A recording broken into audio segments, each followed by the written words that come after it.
Good evening, race fans, and welcome back to TRTM for tonight's coverage of the TRC GT3 Sprint Cup EU Season 5, Round 7, the penultimate round then of Season 5, right here in Barcelona. As always, I'm Rican Clark. You join us here at the Circuit de Barcelona Catalunya, former home of the Spanish Grand Prix, now the Barcelona Catalunya Grand Prix for 2026 onwards. It's 16 turns and 2.9 miles of FIA Grade 1 in its older configuration, still featuring the RACC chicane. Now, it's been used as the Grand Prix venue and one of the primary venues for Grand Prix racing in Spain on both 2 and 4 wheels, both A in Formula 1 and B in MotoGP, where it serves as the Catalan Grand Prix and has done so since 1996. It also served as the 2024 Solidarity Grand Prix, and also for 1992 to 1995 was the home of the European Motorcycle Grand Prix.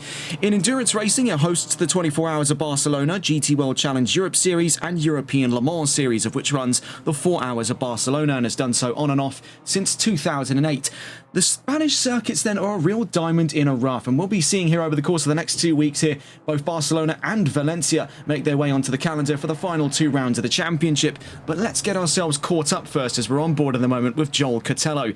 Taking a look then into where we've come so far in Season 5, bringing up the flag here for race winners. We can see in the last round that we missed out on coverage. That was round 6, the second and last endurance race of the season at the Nürburgring Nordschleife. We got to see Simone Loperfido win in the pro category. Simon Smith take yet another victory. That's now 3 on the trot in the silvers after we saw back-to-back victories here on TRTN and our coverage of round 5 at Bathurst. And then in the bronze category, it was a back-to-back win on the trailing end of victories in Bathurst into the Nordschleife for Ryan Castle, who took the bronze win in that round. And then in the open category, the first win then for Pavel Jaschuk on his debut to the series. Very curious time indeed, and let's see where that stacks things up in terms of the championship. Well, taking a look then first into the pro category, and with Simone Loperfido leading up and ahead of Justin Benton, the two find themselves separate as it stands heading into this last round of the championship by only 18, well, not last, second to last round, I should say, getting ahead of ourselves here, second to last round by only 18 points. That's not far off also when you consider Tom Wells definitely still mathematically part of that fight, with 4 races in worth of 2 rounds left to go before the season closes out for Season 5. Still plenty to be decided, and they're not alone in that assertion as well. Looking in the silvers, we can see Joel Cotello and Daniel Richards, the close pair to be at the front of the pack, but also including Simon Smith. That makes the top 3 split by 48 points roughly, coming in to the second to last round of the championship. So it does seem to be the case here. The championships are a little too close to wrap up here on the second to last round. It's going to make for things very, very interesting racing to follow. Looking in the bronze standings, we see here a joint second place between Dan Rick and Ruben Pereira means that we have a 3-way split in the bronze standings as it stands there by looking at it 70 points in the championship. And then looking down in the open category standings, Tom Barlow leads up and ahead of Eduardo Odoni. And now having a look here, this gap roughly about 26 points up for grabs between the pair. And these two have been trading blows over the course of the last couple of rounds. So this looks to be no different in their scope of things for the open category standings. Taking a look into the session regulations for today, then we're back away from the endurance racing format, back in to the double race format that has comprised the bulk of this season thus far. 30 minutes of free practice, of which we're in the midst of at the moment, with Quali 1 coming up around the corner. That's 10 minutes of qualifying, followed by 20 minutes of racing, and then we do it all over again, run it back for Q2 and race 2, another 10 and another 20. Taking a look then back onto the circuit, we've been on board here with Joel Cotello in the number 260, competing from the silver category. And things are looking rather hopeful for him on the run in towards today's round. The number 260 seems poised for some great performance further down the road, but let's see how everyone will be scoping up against the balance of performance coming in today. This comes from Pitskill.io. For those of you interested in taking a look then at the balance of performance, Lexus find themselves 35 kilos lighter heading into today's round. Nissan and Mercedes lose 4 kilos. BMW on the screens at the moment will be sharing their burden with McLaren, or lack thereof, as both of them lose a single kilo coming into this round. Porsche gain 8, Lamborghini and Ford gain 13. Ferrari on the short end of the stick here in Barcelona, as they'll be gaining 20 on the run into round 7's double races. So taking a look at the timing charts at the moment, Cotello fastest as it stands with 2 other times, Liad Steinfeld, and looking there, the triple 3, I believe that to be Nick Collins, if I'm not mistaken. And we're still reeling away from the last time we were on with the folks for TRC in that very controversial round at Bathurst. The incident between Loperfido and Johnstone. I think that was quite a big mark left on the series. Looking into these trailing rounds, a bunch of new faces to get used to, plenty of which will be calling this a home race. We see a driver, a real blast from the past for us here on TRTN, as that, taking a look there, is the number 4, Roy Briggs. Otherwise goes by BOA Diamonds. We worked with the folks over at BOA in their collaborations with XSC way back when I think we were just before we were officially classified as TRTN. So that is a real blast from the past. Right now, Briggs fastest by 6 thousandths. Catello second, Steinfeld in third. Armando Davoli in fourth, and then we see the 333 of Collins in 5th place.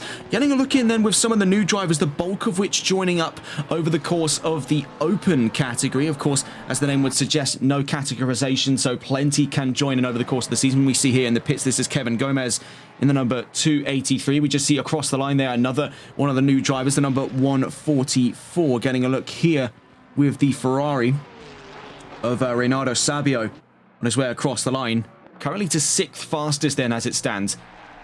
We're only just scratching the surface at all of the new drivers in here, so we are going to slowly raffle our way through the majority of the drivers that we're getting used to here. This is one of the latest additions to the Pro lineup. This is Ben Jones in the number 80 Ford Mustang. We see making his way currently out through Repsol corner on his way down towards Seat.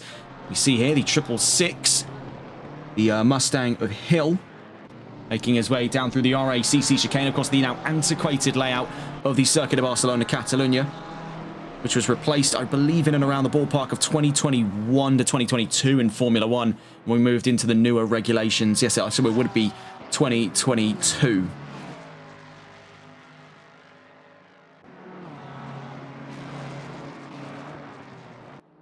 So Hill across the line to start another flying lap in that 666.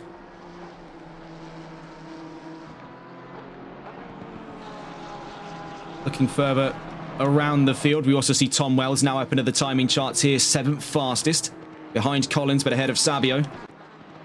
At the moment then, Roy Briggs fastest, and then we see across the line goes Perez here, number 97 in the open category with the Ferrari 488. And this is Kevin Perez, not to be confused with Kevin Gomez, the two Kevins on this grid. They share a color scheme there between the number 283 and the number 97, and then we see Ben Jones up to fastest by 978 thousandths. So it's an enthusiastic start to the session here in free practice, but keep an eye on some of these new drivers on our radar. Of course, they may not be so new to the rest of the grid, but of course, with that leap between round 5 and today, plenty of new faces, and I'm sure we'll try and get around to as many of them as we can. We see it's been somewhat of a coordinated effort here for a lot of these drivers, because we're seeing this is evidently a group of drivers as of yet unclassified. We don't have a name of the team to go by here, but this is another one of the new drivers on the grid. This is Adrian Jimenez in the number 28 Aston Martin. I mean, a rare sight in modern ACC, the V8 Vantage, so it is really quite a pleasure to see another driver get behind the wheel of the trusty Aston Martin and take to the field. You see here the number 124 McLaren. This is Gabriel Gonzalez, currently in the pit lane, out on track at the moment, number 87. And that's Alvaro Rey. I'm very curious to know what team this is. I'm hoping one of the drivers can reach out, because we had a lot of the notes coming in for this event. But one thing that did slip our radar was exactly what this team is. But you can see this is a coordinated effort. Plenty of drivers having come in wearing the same color scheme here.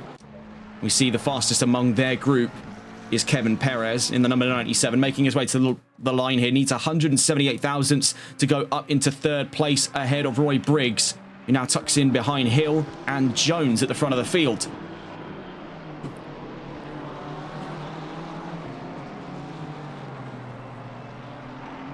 You see then, very close action. This is between Hill and Catello, the number 666, still in pursuit of things here.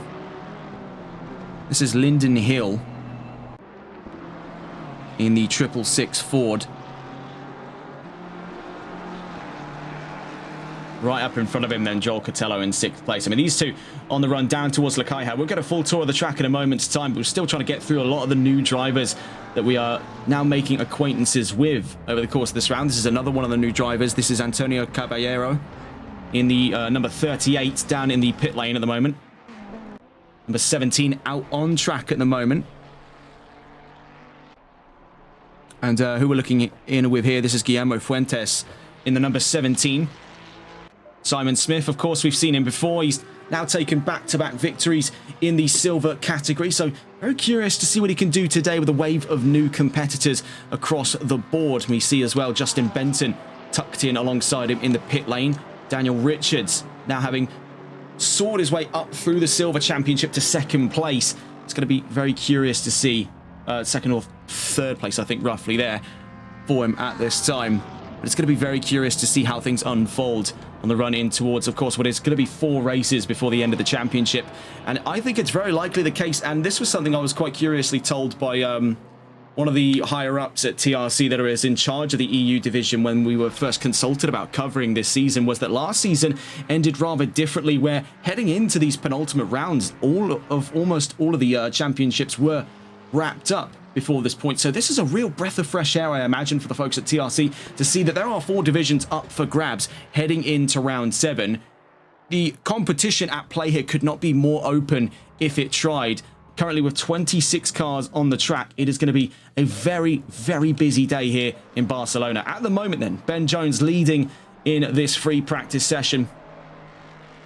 And as it stands, just 18 minutes left to go before we get into the first of the qualifying sessions today.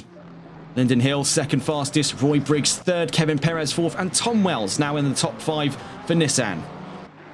Joel Catello, sixth, with Liad Steinfeld in seventh. Eduardo Odoni, he's been a real rising star in the open category in his time here in Season 5. Currently 8th place, ahead of Reynaldo Sabio in 9th. And Armando Davoli rounds out the top 10. We'll see, though, Davoli down to the line. Let's see what the Lamborghini can do from 10th place on the field. Across the line he goes. And it was to an improvement, but not enough to go up and ahead of Reynaldo Sabio in the number 144. Behind him, Nick Collins in the number 333. Francesco Gnesato in 12th place with Free Chile 13th. And then we see Guillermo Fuentes in 14th at the moment, rounding out the current WOD of times on the chart. Now, taking a look in towards where the nearest cars are to the line, the 333 is just about to come across the line. That'll be for Collins to start another flying lap. Number 14 coming to the line not long from now. That'll be for Lawrence Ernst, who just goes on to the timing charts just before we could catch him there. And for Lawrence Ernst, that's up to third for the Silver Sensation. And number 14 up and ahead of Roy Briggs. Bear in mind, Briggs will be competing from silver. We see it there in the 444. He's being categorized into the silvers. We'll see what he can do from thereafter. It's going to be very curious to see how all of this unfolds over the course of today's event. Nearest to the line a moment ago was the number 80 across the line. As it stood then for the number 80, that's Ben Jones, still leading the session by nearly shy there of 3/4 of a second. The Mustang dominant, and as we see at the moment, it's a Ford 1-2. Now, this is not foreign territory here for Ford. They know how to dominate on a track like this, and given the fact that this has been designed almost first and foremost for Grand Prix racing, it's wide and it's open. It is the perfect playground then for the 7th Gen Mustang. And in the wave of no LFM BOP in this championship, very few seem to be capable of holding a candle to what the 5.4 litre under the bonnet of that number 80 can sing out here in the Circuit de Barcelona, Catalunya. Looking at the rest of that top 10, though, it is not so cleanly divided. We see here BMW scratching at the podium at the moment. In the second row, we have Ferrari. Then into the third row at the back of the top 5, also Ferrari, but not the 296. No, the Elder 488 GT3 Evo, driven by Kevin Perez on his way round La Caja. We see across the line a moment ago. So it stands there, Joel Catello to the top 5. We have the Silvers 3rd, 4th, and 5th overall in free practice. Bear in mind, qualifying not too long away as it stands.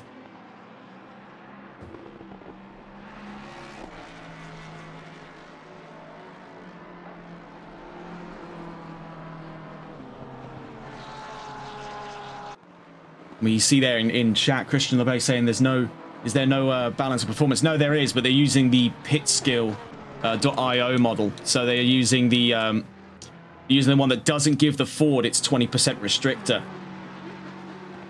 So we'll see whether or not does that come to bite them on the backside on the run into this round. We do see, though, for the rest of the manufacturers, there is quite the plethora inside of that top 10. Of course, BMW we mentioned before, Ferrari with both the 296 and the 488. Then the Lamborghini Huracan GT3 Evo 2. We also have the Nissan GTR R35, the McLaren 720S, and the Porsche 911 992. So it is a real toy box we have in this top 10 here for GT3s. You'll not go hungry for variety in round 7 of the championship. As it stands then, 14 minutes before the start of the first qualifying session here in round 7. Nearest to the line, we'll go and catch on board here with Roy Briggs on his way to the line in the 296 ultra competitive offering from Ferrari. We do see an improvement there, but not enough to budge up position. Number 45 nearest to the line, we see Armando Davoli in the Lamborghini Huracan. The perfect arch nemesis then to the Ferrari 296. At the moment split away from Briggs by about 3/10 and stays in 7th overall in the session. The 666 across the line a moment ago. Lyndon Hill onto another flying lap, still trying to usurp that fastest time here in free practice off of Ben Jones in the number 80 up in the pro category. We see here for Hill competing in the opens. Things are looking very, very interesting indeed for the Ford Motor Company. Across the line a moment ago went the 124, the 44 and the 450. And we see the 44 there. Better late than never for the appearance for Simone Lopafido. Of course, he's got a championship to possibly claim here. He could, in theory, do it. And that's the real bargaining point of this round. It is a lot of in theories you're going to be hearing from us today in the discussion of the championship fight. Because across all 4 categories, all of them stand to be within a chance here of wrapping up today. We could be crowning division champions by the end of this round. And what is going to be the case at the moment, what we have planned and lined up for Valencia, is we're going to have what is effectively planning to set up a interview panel where we're going to have all 4 of the division champions in a panel to have a chat with them at the end of the season. That's if we can get all of them in a call. We do look forward to the opportunity, though, to chat with these drivers and really get an insight on how the season's been for them so far. Because, of course, here on TRTM, we've only been on for a part-time contract. So we've only been able to glance in every now and again to see what the state of affairs is looking like here and what has been a very, very solid championship indeed. And a real pleasure for us to come along and be able to work with the folks at TRC on this project, because it has been fantastic stuff every time we've been on with them. Today looks to be no different. Nearest the line, the 345s. We'll go to catch on board here with Dan Rick with Lexus down across the line. Up to 10th then, and as it stands, that looks to be the fastest of the bronze drivers so far, looking to reclaim the mantle away from Jose Brito, who took back-to-back victories in bronze for the longest time here.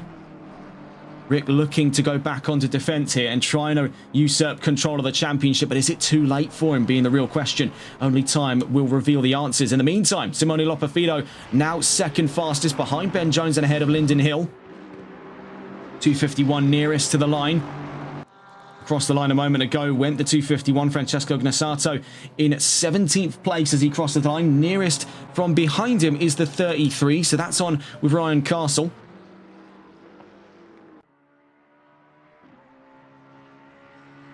Driver who has also took a spur of back-to-back victories here in bronze. See the moment tucked up behind Liad Steinfeld in 13th place. Gap very close between himself and the number 8 up in front there, looking in the ballpark of 33 thousandths of a second. And this is only free practice, so take a lot of this with a grain of salt, because we could be seeing even closer action later on in the qualifying sessions. We see there a bit of a front lock-up for Tom Wells on the run down through the Alf chicane. I suppose now is as better time as ever to get on board with the driver and try and get a full rundown of this track. So we're going to try and locate here the number 283, who's just on the opening straight at the moment. If we get lucky, we will be able to catch on board here with Kevin Gomez. New driver to the series, late entry, but let's see what he can do on the run around the Circuit de Barcelona, Catalunya. Beginning our run then down through the run of the... Oh, never mind. I just looked back up and he's got into the wall. That's mighty, mighty unfortunate for him there. Getting a look on the replays to see exactly what happened for him on the run down through turn 1 and 2. We'll go to catch on with another driver aiming to try and locate one on the run down through the RACC chicane. So we see there just over rotation for Gomez on the run into the wall. Now on board here with the number 28 of Jimenez with Aston Martin. So as he exits Catalunya corner here at turn 16 on the run down towards the line. So we're running on the older configuration of the track that still features the RACC chicane. Some have argued it's a very awkward section of the track, even for GT3 racing, much slower than their counterparts in Formula 1. We see where there was already trouble for Gomez, the trouble only continues for Jimenez down through the Alf chicane. Very curious stuff then. Round through turn 3 then at Renault corner. Long sweeping right-hander down towards Repsol.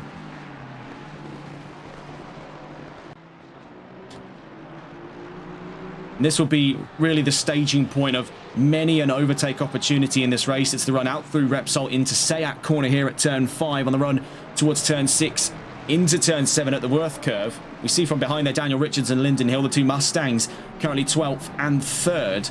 Down through turn 7 at the Worth curve. Very easy to throw one's balance off here as it snaps back on itself into turn 8, up through Campsa corner at turn 9. This long sweeping right-hander. It's easy for the back end when the car's been set up a certain way. It's very easy for the back end to get loose as you get over the brow at turn 9 on the run down towards turn 10. Heavy braking zone here at Lakaiha. So if most of those moves didn't wrap up by the time we got out through turns 4 and 5, I guarantee you will be the case that they wrap up here. Now on the run out through turn 12, in a Euro car corner at turn 13 to begin the run into the RACC chicane at turns 14 and 15. Running wide though is Jimenez. So from behind, Hill and by the looks of it there was going to be Richards alongside him. But let's go and see. This is what happened to Daniel Richards. Caught out in sector 3, so he's going to run back over. Meanwhile, we see Hill out across Catalonia corner. But I want to get on board with the driver here just so we can get a look, a little bit of insight in towards the scope of the RACC chicane. Not a pleasant section of the track to tackle. Even in modern GT3s, it is still very, very awkward. So we're on board here with Tom Wells, making his way down through the RACC chicane. You can see just how tight it is here. Those monstrously high curbs. Very easy to kick the car up. And as we saw in GT4, even the run in towards this area, as we saw in one of the neighbouring series we cover here on TRTN, the Competizione Performance League GT4 Pro-Am Cup, their visit to Barcelona had a very spectacular incident kick-off down through the RACC chicane. Actually on the run technically before it into Eurocar, when I believe it was Clinton Bourne got up over the curbs, was up on his side, flipped back over to his other side, and continued sideways into the gravel traps on the exit of the RACC chicane. It was a very, very bizarre moment. Now, I don't think we're necessarily in the ballpark to be seeing that up in GT3. I think the cars are just a little too wide, a little too squat. They're not likely to see the same kind of problems their top-heavy counterparts in GT4 have. But never say never on strange things like that happening. Taking a look then back onto the charts as we see in the time since. Simone Lopafido now fastest in free practice, with Ben Jones in 2nd, Lyndon Hill 3rd, and Kevin Perez in 4th. Lawrence Ernst now makes fastest for the Silvers and is 5th outright, up and ahead of Joel Cotello. It looks like these two are back into the swing of things then. Cotello and Ernst had an early championship rivalry here in Season 5, and now as we pick up into the final twilight chapters of Season 5 today here in Round 7, and then next week at Round 8 when we go to the Circuit Ricardo Tormo in Valencia, it's going to be the case where these two may very well duke things out one last time, like the early days of the championship. Curious one to watch then for this round. Roy Briggs in the 444 Ferrari, keeping a close eye on this one. He had a very early advantage in free practice today. As it stands now, getting towards the end of free practice, he's down in 8th place, but is still ahead of Dan Rick and Armando Davoli at the back of the top 10. Just under 6 minutes then left to go in the session. We'll try to catch on with Wells as he makes his way down to the line. He's just on the exit of Catalonia corner. Worth pointing out for Nissan, where pace may not be directly on their side, if they can hook onto any of these cars that they're looking to be alongside with inside of that top 10 come the end of qualifying today, there is absolutely nothing to stop Wells from being able to take extra positions on this run down the opening straight. We've seen just how vibrant the starts can be from the Nissan when done right, and Wells has been able to see the advantage of that over the course of this season. Today could very well be yet another example on his portfolio of a move such as that. Nearest to the line, the 97, just a moment ago, and that was for Perez across the line, 4th fastest, and remains there as it stands. 1.7 seconds away from the fastest time locally. 1.14, looking at it here, 1.145 seconds away from Lyndon Hill in 3rd. Crossed the line a moment ago, though. We just saw as it stands there. Was I blind or something? Someone across the line a moment ago, and we just saw big upset to that order. I think, yes, it was for Dan Rick, 6th fastest as it stands then. Splits the tide between Cotello and Ernst as he makes his way down through Elf chicane in the trailing end of a free practice. Again, love to get ahead of ourselves here on TRTN. Still very eager to see that qualifying session. I think we can't wait any longer, and I imagine that's the same story for you at home watching in here for round 7 of Season 5 of the TRC GT3 Sprint Cup EU Series.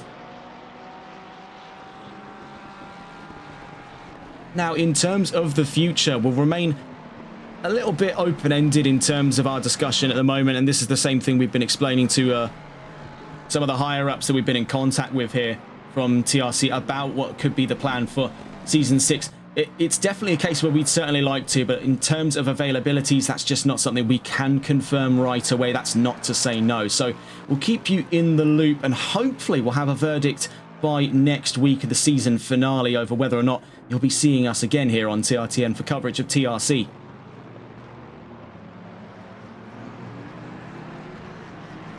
Number 33 nearest to the line, so we've got to quickly catch on board here with Ryan Castle.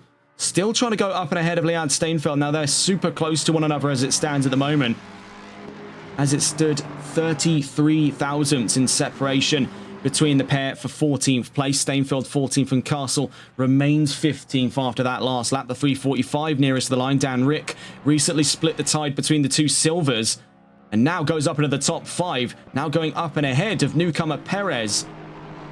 Now pushed out to 5th place. Dan Rick on the warpath then, after a bit of a hiatus from the bronze category, back into the swing of things in that 345, and it's looking to be very exciting to see where he can pick things up in the trailing end of the season. 666 nearest to the line, Lyndon Hill to 2nd, now ahead of Ben Jones. We just saw that updated on the charts. Ford still hold on to 2 of those 3 podium positions, but they're both playing second fiddle to Simone Lopafido and Ferrari. 80 nearest to the line, so we see here, could there be a rebuttal from the Ford of Jones across the line? Not this time around, but he's got, as it stands there, 2.5 minutes before the end of free practice. So he's got opportunities to see 1, perhaps 2 more laps in before we get into the first qualifying of the session here for round 7. Taking a look back into the session regulations to keep those of you just tuning in now in the loop. We'll be just around the corner to Q1 in a moment's time. 10 minutes of qualifying to kick off, then followed by 20 minutes of racing in race 1 of 2, and then quali 2 and race 2 to follow directly thereafter. Neither of those 2 races scheduled to have any mandatory pit stops. Of course, there was that brief formality in Bathurst where the cars accidentally loaded into a server where the pit stops were still valid at the time. I mean, that was a very confusing time. Ultimately was remedied by race control. Nothing to worry about there, but I think it did very little to temper the waters on what became one of the most controversial rounds of the season. And it seems to be a case now, Bathurst, in our previous visits to it, has created just that in almost every single series. It's a universal marker of bedlam to follow. Whereas this seems to be the great leveler. I've seen some fantastic rounds here in Barcelona, across a few of the different series we've covered here on TRTN.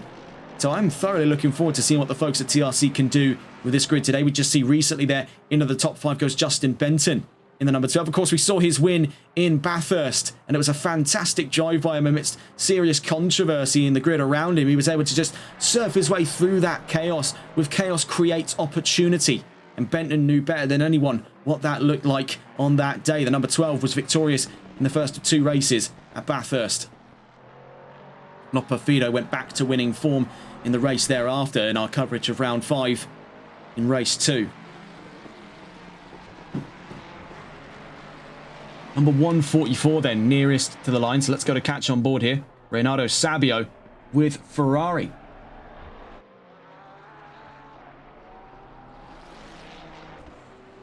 And the 124, and as it stands there for Gabriel Gonzalez, I believe they're down in 24th, was accidentally on to the new layout. Sabio across the line 19th. 124 starting the last of their flying lap, so it stands there. The 87 nearby to the line, we'll see here. Across the line goes the number 87 of Ray. Stays in 28th then after that last lap. The 656 across the line from behind them a moment ago. Eduardo Odoni onto one more flying lap right before the checkered flags come out. We see there for Perez across the line for 6th at the end of this session. Squeezed out of that top 5. First by Rick to the back of the top 5, then by Benton out of the top 5. So nonetheless, though, for Perez, it is looking to be a hopeful sign here. It's going to be a case that he'll go toe-to-toe with Lyndon Hill for the lead of the open category if they're to find themselves positioned on the grid this way come qualifying just around the corner from now. We see Justin Benton to third place ahead of Ben Jones. So it looks to be a case where we do find ourselves with a prospective top three to keep a close eye on here. Across the line, Lyndon Hill in the open category. The number 666 leads in category at the end of free practice, currently second on that grid and looking hopeful to the possible signs of pole position. But as it stands then, fastest in free practice, Simone Lopafino hunting down what could very well be another pole to win ratio here today. We see Jones says not quite yet to Hill, and Benton going to second ahead of his fellow Fords. Nearest to the line then the 1-2-4, we go back on board with Gabriel Gonzalez on his way down through to Eurocar just now on the exit of turn 12. Into turn 13 we go. You see big slide on entry. That car seems really loose there, and just catching a blade of grass over his right hand side on the run into the RACC chicane was enough to tip the scales for the 1-2-4, and that brings about the end of free practice. 10 minutes of qualifying then to follow here in Barcelona. Getting a look at the grid, we already see movement there from Justin Benton in the foreground as we try to adjust our cameras to go and catch on board with the first among the fray. And so it stands then. It's Joel Cotello in silver. So catching on board with Cotello, he'll be our sort of spearhead into qualifying today then. 9.5 minutes left to go. You'll see that time tick by crazily quickly. So it stands then. Staying on board with Joel Cotello. Behind him, we see in the background there the faint red blur of the number 80 Mustang. That's Ben Jones. Then you'll have Tom Barlow from the open category in the third of the cars running in that opening sprint for quali. Then behind him, Lawrence Ernst. As it stands there now, Justin Benton ahead of Lawrence Ernst.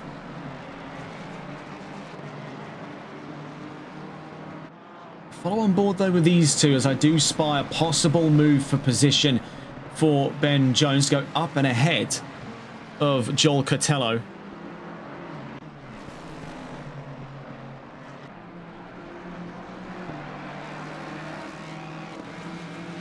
I feel like if Cotello is really trying to give himself the best kind of running start here, what he's going to probably try and do, yeah, is down into sector 3, just go a little bit wide through Lakaija, not give himself too much grief. He doesn't want to have Jones parked on his rear bumper for his first flying lap. He doesn't need that kind of pressure at the moment, especially knowing what stands in that silver category.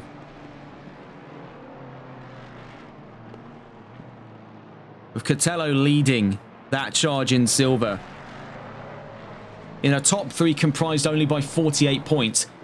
Mathematically, now it's going to take a bit of a wing and a prayer today, but mathematically, he's still within the chance of securing the championship away today. He needs to finish ahead of Smith and Richards by any means necessary, and he needs the worst to arrive at their doorstep. But as it stands, with not enough silvers in this round to warrant a loss of position, loss of points by position on division rankings at the end of the race, it would take for DNFs to creep in to give Cotello that chance to solidify the championship. At least in the first of 2 races. In the second race, that could be a different story entirely. He needs to come away from this with an 80-point gap, roughly, at the end of this round. Taking a look just briefly into the scoring model. Yes, he does need to come away from this round today with an 80-point gap up over the joint second place behind him as it stands between Daniel Richards and Simon Smith. So we'll go and catch on board with that number 80 as we begin the first of our flying laps. So looking to catch on board with Jones, as we see here on his run down past Kamsa, in towards Lakaija at turn 10.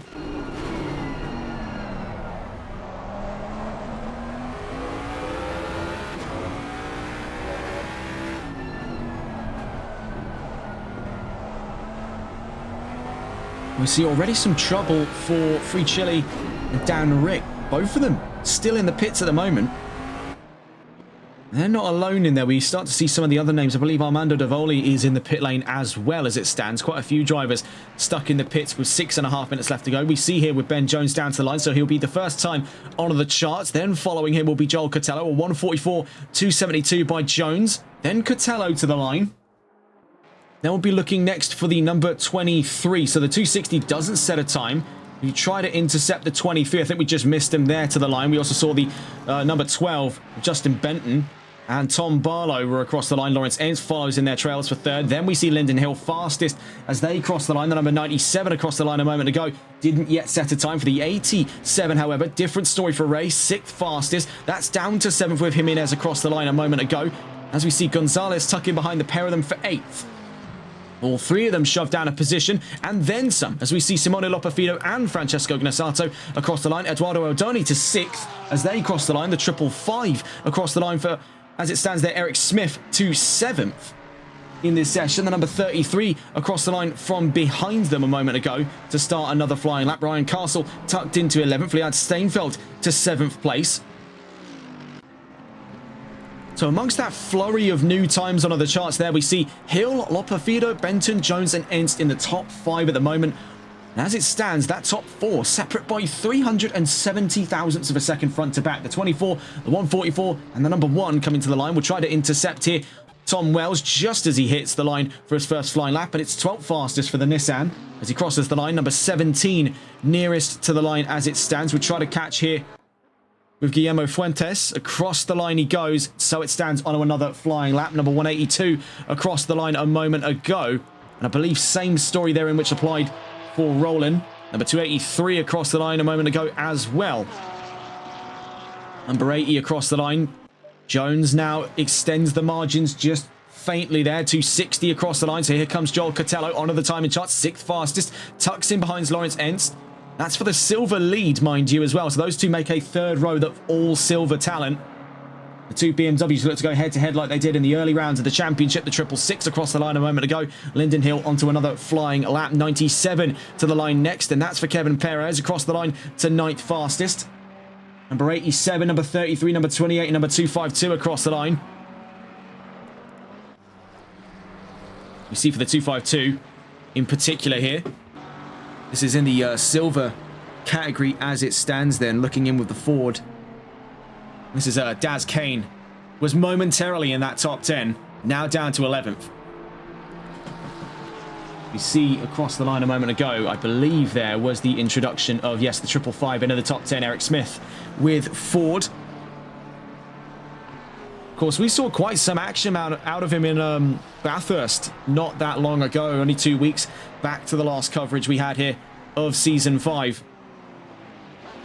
So we'll be very curious to know what he's capable of doing today. But as you can see, now that we're out of free practice, it is definitely a case that Ford's dominance is starting to be laid bare. It was a much more bountiful top 10 for variety, let's put it that way. But at the moment, looking into that top 5, you've got a Ferrari flanked on both sides, front and back, by elements of the Ford Motor Company. It's little surprise what Ford has constructed in a short time here has took competition by storm. We see that it's already on the rise in the real world, having claimed podiums in the IMSA Sports Car Championship in the last season. We know that in real life, compared to how it is in the virtual world, the Ford can be quite the handful reliability-wise. Electronics and engine component failures have been rife with that 5.4 litre. But here in the virtual world, you don't have to worry about things like that often. And it's a case here where when it made its debut, and I think they introduced this car in late 2024, early 2025 for Assetto Corsa Competizione. It, like several cars to have been introduced into the meta before it, like the BMW M4, for example, took competition by storm. As it stands, it mirrors a lot of the same qualities of cars of the past in the ACC meta. I think one of its closest comparators, I would say, is one that we often see it share the circuit with quite a lot, and that's the Lexus RCF, introduced in 2015. At the moment, then, amidst all of the chatter about Ford's dominance, we see never say never on the count of Ferrari, with Simone Lopafido now fastest by 62 thousandths in the number 44, number 296, number 44, 296. Too many numbers to process, not enough time to do it. We see Liad Steinfeld still clawing away into the top 10 at the moment. Just cannot find a path. We'll see for Steinfeld, they've got quite the chance here to try and challenge. You can see he's not that far off of Daniel Richards. Those two separate by about 100, and looking at it there, that's about 118,000. So really not too far a distance to get up into the top 10 there for Steinfeld in the number 8. You see here, could that small gap between Loperfido and Jones be broken in once more? 62 thousandths to make up for that fastest time, and Jones couldn't find it in that last one as we trail on to the final minute here of quali, here in quali 1, just on the brink of race 1, kicking off in a moment's time. Crossed the line a moment ago, the number 23, Tom Barlow in the open category, just across the line there, into the top 10, and tucked right in behind his rival in the open category, Eduardo Odoni. I believe we could be seeing another player at the table here when it comes to the discussion of the open category, courtesy of Linden Hill.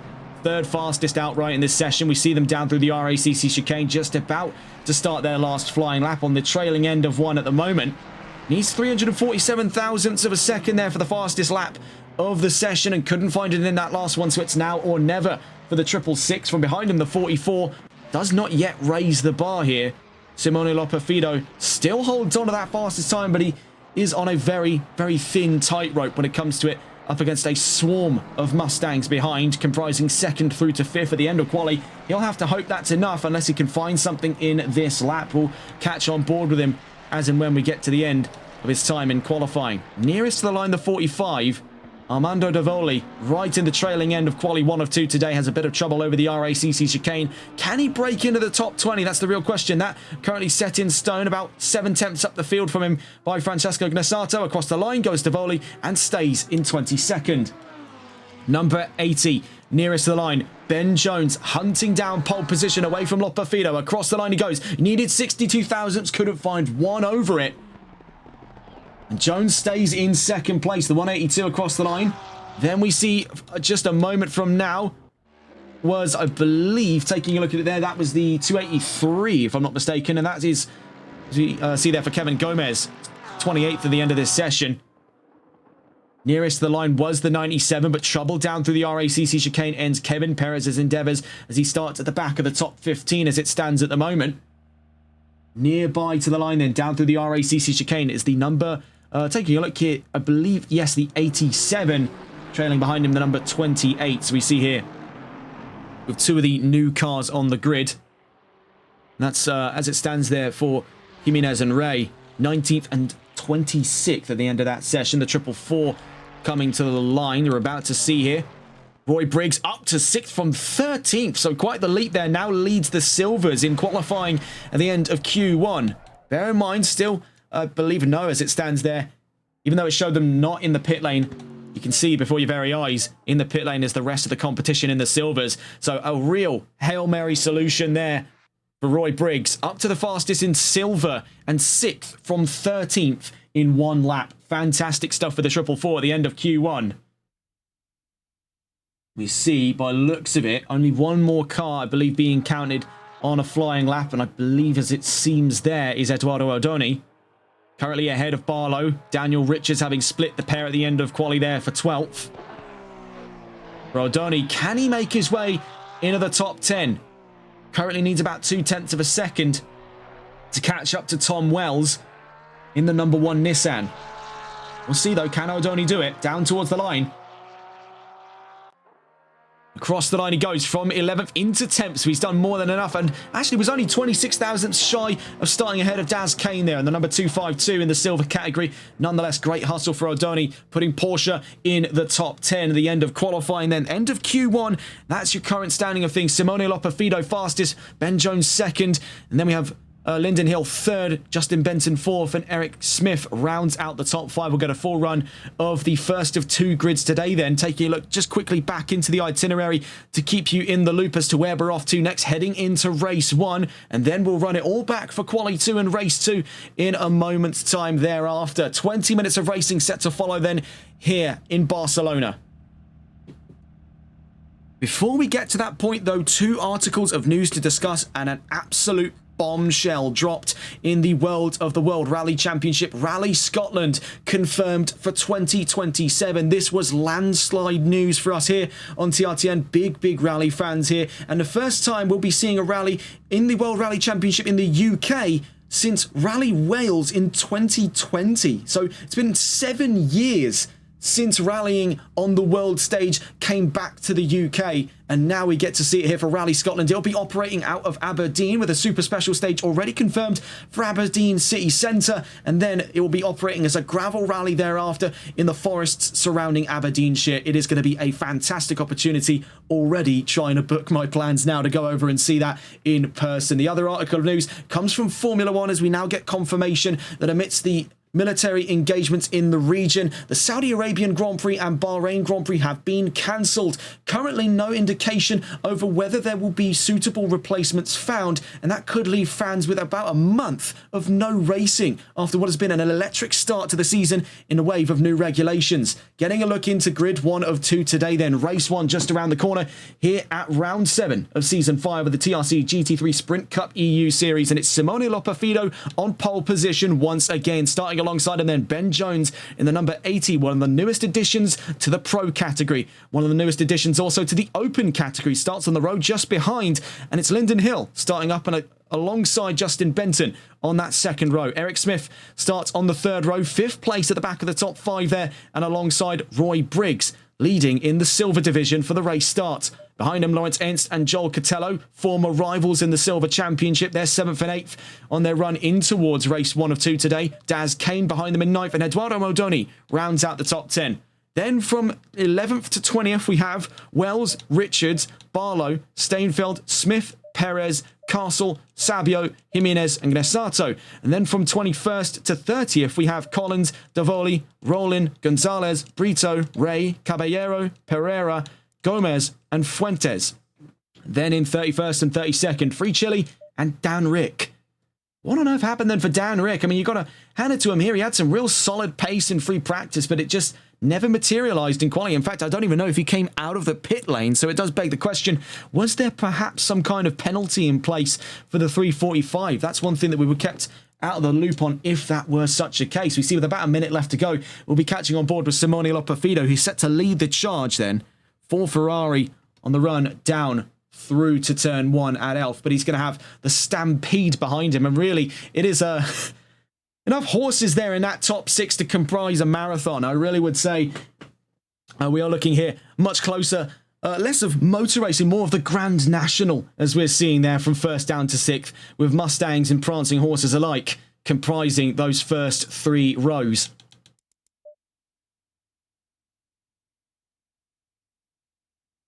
Seconds. So as the 30-second warning is given, we're on board then with Simone Lopafido starting from pole position here in race 1 of 2 today. The question is, can he go blow for blow here? Can he go back to back when it comes to the pole positions for round 7 here? Part of the Spanish double header as we head to Valencia for the season finale next Tuesday. And taking a brief look into when that will be, you can see with our limited scope of broadcast for season 5. Of course, you joined us first for our coverage of round 2, then round 5, and then you get 2 in a row here at the end of the season for round 7 and round 8. That'll be on the 24th of March. We head to Valencia, but today, the penultimate round of the season, and it seems that we are far from over in the conversation of 4 individual championships.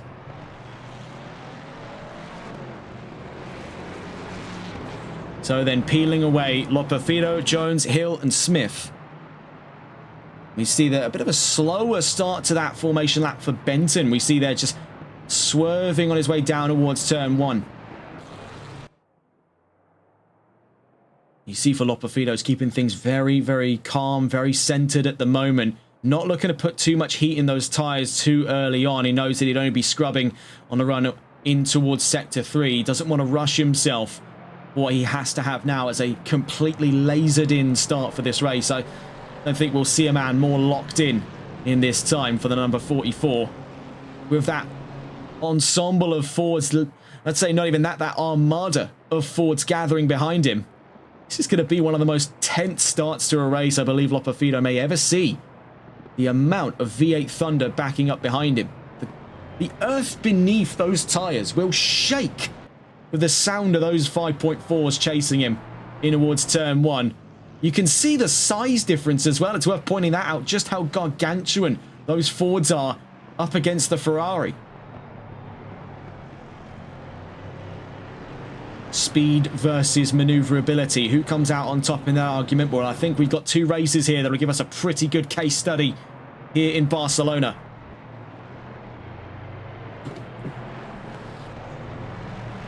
Looking further down the field, we see here with the twin Ferrari, the number 23, running the same livery there. That's Tom Barlow in the open category, starting down in 13th. Is right in the danger zone then for this 32-car grid heading in towards turn 1. He's in that crunch zone where you've got the faster top 10 and they're all crunching up against one another, slowing down into sector 1. You have the very eager back of the top 30 coming in very, very quickly down into turn 1. It's what creates this huge crescendo effect. Who's that stopped there? That is, that's Hill. Hill is stopped. What is going on down there for Hill? It's a very confusing state of affairs for him. You see here, this is Lyndon Hill. I'm not entirely sure what his plan was, why he was slowed down so much before Lakaiha, but he's tucked in behind Joel Cotello, down in 8th place. He's surely going to make a very bizarre race start of things, unless he can reunite. You can see there's the 666. As we make our way in towards Eurocar, then the RACC chicane. You can see it's a very aggressive tyre warming strategy for the 666, trying to get as much heat in the tyres as possible and for it to stick for the run down towards the line. Obviously, as they roll down to the line here in formation, 32 cars in all. 16 on either side of it. One of the largest grids of the season then. So far, the penultimate races of the championship, race 1 of 2 of round 7 of season 5 of the TRC GT3 Sprint Cup EU series kicks off here in Barcelona. We do see, yes, we had the race start, but why? There we go. I'm not entirely sure why it was a case where the timers did not come up. And as we see in and amongst the confusion, we see immediately swarmed in on the run down towards the turn 1. We see here the 44 makes contact with the number 80. So running out wide goes Lopafido, and Jones rejoining now, goes up into the lead. We see there for Lyndon Hill. The number 8, he backs up onto the 44, he gets turned around by Lawrence Ents, then collides with Joel Cotello, and now stranded as the field rampages its way up through turn 3, in and amongst a confusing start here for us here from the commentary box. Imagine what it must be like then for the drivers. The 283 also caught out, and that's for Kevin Gomez.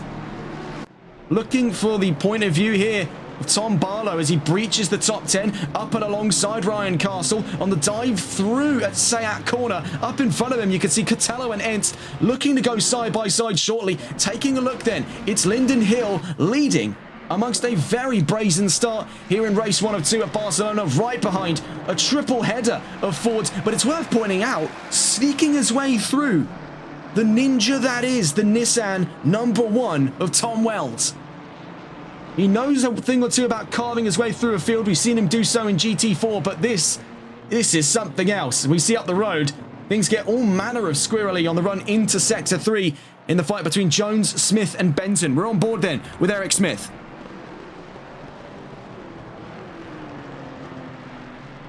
This is all in that scope as it stands then for second place. So you can see with a little bit of front end damage, it's done more than enough to not only knock some of the performance out of that Mustang, but it's also knocked just a stray bit of the confidence there out of Jones on that opening lap. Things were very, very rough around the edges on his run into Sector 3. We see for Smith now lining up ahead of Benton. These two looking to go head to head then for the upcoming fight. So it stands for the last of those podium positions. We'll stay on board with Justin Benton.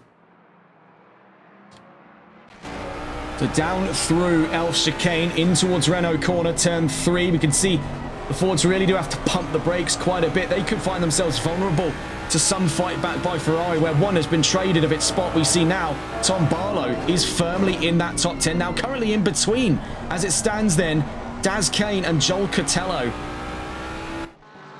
I believe there was further trouble for Lawrence Ents because he's dropped down quite some distance there in the last time we saw him. We're watching with Benton versus Smith for third place on what has been a very, very surprising start here in Barcelona. Behind, we also see in the background a fight for 5th place currently raging on between Wells and Cotello. So bear in mind, this is across 2 divisions with Cotello leading the silvers at the moment. Up in front, Lyndon Hill leads in the opens and leads outright. So as it stands, Ben Jones is still leading in category. He's leading in the pros as it stands on the run in towards Lakaiha.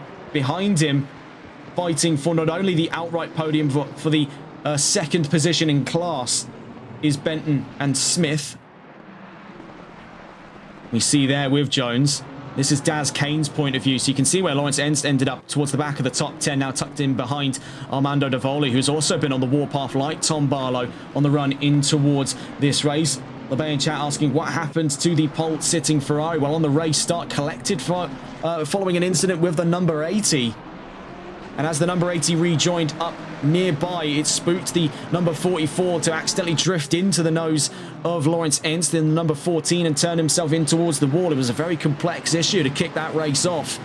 At the moment then, that puts Simone Loperfido quite a fair distance down the order. We're on at the moment with Daz Kane in his efforts to pursue Tom Barlow. Behind him, Armando Davoli and Lawrence Ernst look to go side by side. Possibly a big slide there over the curbs on the exit of Elf Chicane in towards Renault corner.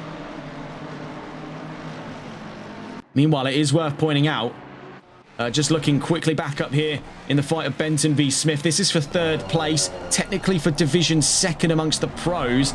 You see here from Benton's point of view, trying to get the upper hand over Smith, but we do have yellow flags out down towards the Elf Chicane. Number 12 holds out on a move on the inside. Let's go and take a look here. We see it with Pereira, one of the drivers, in trouble. We also now see the 45 in trouble as well. That's for Armando Davoli down at Sayat corner as he rejoins just up in front there of the Ferrari. Looking at it there, that is the number, I believe that's the number 17. So yes, that's Guillermo Fuentes up and ahead of Kevin Perez, right behind him there. These two, oh, it was contact between Fuentes and Perez. What on earth happened there? Very nearly into another yellow flag. We go out into green flags, going up and around the outside. Kevin Perez on Guillermo Fuentes. Then following from behind, Reynaldo Sabio within the 296. The number 144 tries his way up the inside. Up in front, the two teammates collide once again. Perez and Fuentes elbows out. And this does invite in not only what looks to be an advance here from that of Reynaldo Sabio, now going up and ahead by looks of it there of Roy Briggs, who was 17th, now drops down into the scope of this fight after running very wide on the run down towards turn 10. We also see an advance there by Eduardo Odoni. Up the line, we see big trouble there with, I believe that may very well be a lapped, no, it is not a lapped McLaren. In fact, it is Gonzalez, I believe, having dropped all the way down the order. Reynaldo Sabio into the wall with Ferrari. He's left himself on the racing line. So as we see, they're trying to get around Free Chile, then Ray, then Pereira, who runs out wide. Right behind him, Kevin Gomez.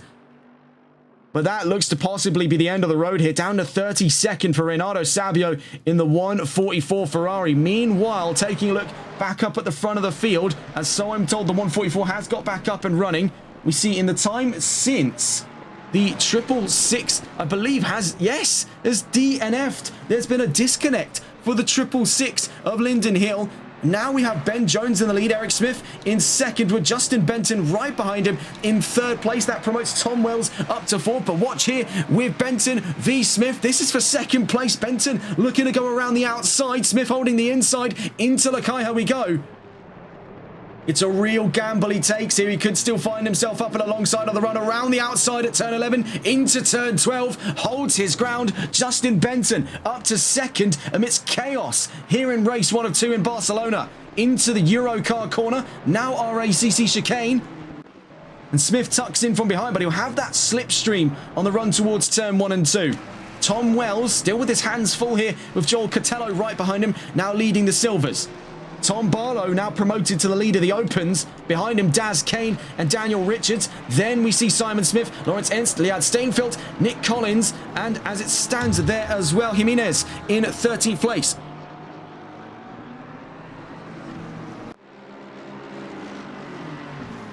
Adrian Jimenez up quite a few positions there for the Aston Martin, so he has done quite well. Has found opportunity amidst what has been a fantastic start to things. Wonderfully chaotic here in Barcelona. You see the possible fight amongst the Silvers here. Lawrence Ernst versus Simon Smith. We'll see if we can go and catch on board with the BMW in his pursuits. We just see here in the trailing end of the fight on the podium between Benton and Smith as that comes to a close. We see for Wells v Cotello, definitely worth the consideration. We see Guillermo Fuentes looking to be overtaken here by Eduardo Odoni on the run in towards the run of turn 4 at Repsol. Meanwhile, the 144 brings out the yellow flags just on a run up towards turn 11 and 12. We see here for Roland and Gonzalez side by side on the run into Sayat. Corner behind them, we have Jose Brito looking up the inside. He's up in front of Dan Rick, so that's for the bronze title at the moment between the pair. We see great move by Brito. Moves up and ahead of Roland. We see here for Perez. Currently 18th, tucked in behind Tovoli. Simone Lopafido amidst a troubled start to things here in Barcelona. Just inside of that top 20, you can see him tucked in behind. We do have double yellow flags out at the moment. We see for the 144 up in front, so that's once again for Reynaldo Sabio. We also have for the 87 as it stands then down in Sector 1 into Sector 2. We're going to go on board then with the fight we said about before. This time from the defending angle of things. Simon Smith versus Lawrence Entz. This is for 9th position. And technically as it stands, that is for 4th in division. Side by side then, Lawrence Entz dives up the inside for 9th place, but you can see he overcooks it on the brakes. So in through El Chicane, rejoins right alongside, almost door to door there with Simon Smith. Liat Steinfeld right behind now makes this three's company for the fight of 9th. McLaren, BMW and Mercedes all look to go head-to-head on the run down towards Repsol. Lawrence Entz still looking for the inside. Meanwhile, yellow flags out for the 33 and the 45. Looking up the inside still, past the apex. Now will be to the outside of the run at Sayat. What can Lawrence Entz hope to do here with Liad Steinfeld making contact with him from behind? Steinfeld pushes Entz out through Repsol. Very nearly oversteers on exit. This is super, super close to the line for these drivers on the run in through to Verf. Now at the halfway mark of this race, what a wonderful, chaotic start we've had here in Barca. You can't go wrong with a start like that, and it has been quite the interesting bout in the recent times. Then we see Cotello now up and ahead of Wells and firmly in the lead of the Silvers as it stands, but it's Ben Jones in the lead ahead of Justin Benton and Eric Smith for an all-Ford podium at the moment as it stands past the halfway here in Barcelona race 1. Cotello 4th, Wells 5th, Barlow 6th, and Kane in 7th. Barlow, as it stands as well, in the lead of the open category and 6th overall in this race. Daz Kane in 7th, division podium for both him and for Daniel Richards. Right behind we see the three's company that is the fight for 9th place overall, and it is for division 4th amongst these 3 silver cars of Smith, Entz and Steinfeld. You see Steinfeld far, far closer now to Entz, still looking for a chance within the top 10. We said that they've been committed to that charge, trying to claw away into the top 10 for some time. This happened as far back as qualifying, and now for Steinfeld the chance really is right there. Problem is the BMW is just such a rocket ship in the opening straight, and in the back straight between turns 9 and 10 it is very tough to stay with. Drive-through penalty for the number 33 Ryan Castle, who took some modicum of successes in the bronze category, finds further difficulties here in Barcelona. We'll get on to the fights towards the back of the field here as we just see heading out through Repsol in towards Sayat. Very wiry drive here we're seeing here from Lawrence Entz. That car right on the ragged edge, but as we can see, he's able to really wrestle the car into form. He's getting some decent performance out of it, but how long can he hope to last under these conditions? Moreover, with the second race just around the corner. So, Entz in 10th, Steinfeld 11th. We see Nick Collins versus Adrian Jimenez. This is for 12th on track at the moment. As it stands, both of these two for the last of the open podium for Collins and Jimenez. Porsche and Aston Martin. Francesco Ganasato 14th up and ahead as it stands there. Taking a look in with Antonio Caballero in the number 38. Simone Lopafido tucked in behind in 16th place. Kevin Perez actually now, as we see, promoted to 16th as Lopafido drops to 17th. Eduardo Odoni very nearly hit there from the back from the 444. Roy Briggs in the silver category had some trouble down here at Lacaja, very nearly caught him out again in his fight with Odoni. Behind him, Armando Davoli in 20th place. Ryan Castle with a drive-through penalty in 21st. We see, looking here, Guillermo Fuentes and Gabriel Gonzalez, 22nd and 23rd. Dan Rick in 24th. Free Chile, 25th. We see this is Kevin Gomez in 26th place, I should say. Jose Brito, 27th, with Roland, 28th. Pereira, 29th, and Ray in the pit lane in 30th place. Taking a look back in with some of those fights. The 33 still has one more lap to serve. That drive-through penalty, or Ryan Castle could be seeing disqualification from race 1 of 2. Looking in with some of the fights that exist at the moment, Barlow v Kane, Catello v Wells, and also further in behind is still that charted saga of 3 here for the Silvers. Between Smith, Ents and Steinfeld, these 3 have put on a real show here in race 1. Not to be outdone though, there is some close fighting at hand. We see here between Davoli, Briggs and O'Doney for 18th place across 2 categories as it stands between these 3, open and silver. When you look at things here on paper for Simone Lopafido, yes, he is down in 17th place, but when you look at division rankings, this is hardly the blow it appears to be, as he's only actually dropped to 5th in the pro rankings. And that's not really going to do a great deal of damage to him in the standings in one race. I mean, this is still looking at top 5 level points, despite the fact he's in 16th place. It goes to show just how populous the rest of the series is, with a whole swarm of silvers, opens, and I think even a sprinkling of some bronzes in there between the 4th place pro car and the 5th place pro car. We see here Ford versus Ferrari. Tom Barlow in the lead of the opens versus Daz Kane, currently 2nd in the silvers. The pair of them 6th and 7th with 5.5 minutes left to go here in race 1 of 2 at Barcelona.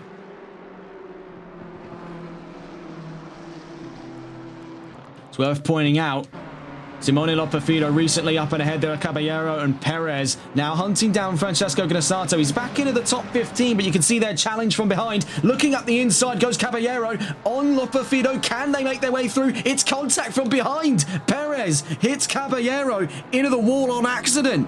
Down at turn 1, backed up into his teammate's nose. There was nothing the Ferrari could have done. Even if he was on the brakes any further, it wouldn't have done much to stop the McLaren. We see there, commits to a leap up the inside, then it steps out, and I don't think you can see, he did try to put the brakes on, but it was too late. He wasn't expecting rapid deceleration off of his teammate. For Caballero, this has come in at the worst possible time. He now drops in just over the nose there of Eduardo O'Doney and Roy Briggs' fight for 17th. Checking back in that top 5, Catello and Wells. Still carrying things out here. 4.5 minutes to the checkered flag here in race 1. Ben Jones could be on track for a win here. And taking a look through, this will be his first. So quite the impressive start to things here for Jones. I mean, taking a look back through the last couple of results reveals a pretty glaring factor that this is Jones's first race. This is a race on debut for him here in the number 80. And to come into a grid of this size, of this variety, and to tackle competition head on, practically zero pressure you can sense in the number 80 there. Save for the opening couple of laps where things were a little bit shaky for him following on from that incident between himself and Lopafido. Jones is on the cusp of a real breakthrough here on his debut to the series, albeit one that has been a bit of a baptism by fire here in Barcelona. He's 3.5 minutes from the checkered flag, and moreover 3.5 minutes from the history books here for a win on debut in the pro category, no less. Taking a look in, back with the fight of Barlow v Kane. Overall 6th place up for grabs, but it's doing little to affect their standing in divisions. These are 2 divisions going head to head, so really all of the fighting you'll come to see is just for the love of the game, and it's some of the purest forms of racing you can hope to capture in moments like these. 3 minutes left to go. Checking back in then with Smith, Ents and Steinfeld, and we see these 3 are starting to become a distant trio. In what was one of the more vivid fights at the start of this race has now started to dissipate, and that's only got worse for Liad Steinfeld as we actually catch in here with the number 8 to see that they've fallen in behind Nick Collins, who moves to 11th. Simone Lopafido, I mean, dare I say it, may not be too far away off a chance here of being in the top 10. Now, it is a bit of a wing and a prayer solution for him, the 44, if he is able to somehow get back into the top 10, even though, again, not going to be doing an awful lot for his division rankings. He's still 5th at the end of this race. But it's about the principle of what he's capable of, and I think that should be more than enough of a threat heading into that second race for anyone who dare challenge him again. You see Perez versus Gnassato. Kevin Perez looking up the inside. It's a bit of a suicide charge, but he's going for it. Can he hold on to this one? Kevin Perez very nearly. Bit of a step out on the RACC. And then stepping around the outside at Catalunya, Francesco Grassato, but he's in the gravel. So, as it stands there, Kevin Perez moves up to 14th place. I mean, it was an incredibly risky move, but he made it stick. I mean, hats off there. I don't think many men would be that brave to leap up the inside at RACC, but clearly many men are not like Perez. What a move from the 97. Minute and a half left to go then. Taking a look with some of the other close by fights. We'll be taking a look down towards the back of the top 25. Jose Brito versus Roland. 182 versus 24 up in front of them there. We can see one of the, I believe, not lapping Ferraris. I don't think. No, it is one of the lapping Ferraris. Or is it one of the lapped Ferraris? That's what it is. Number 87 here.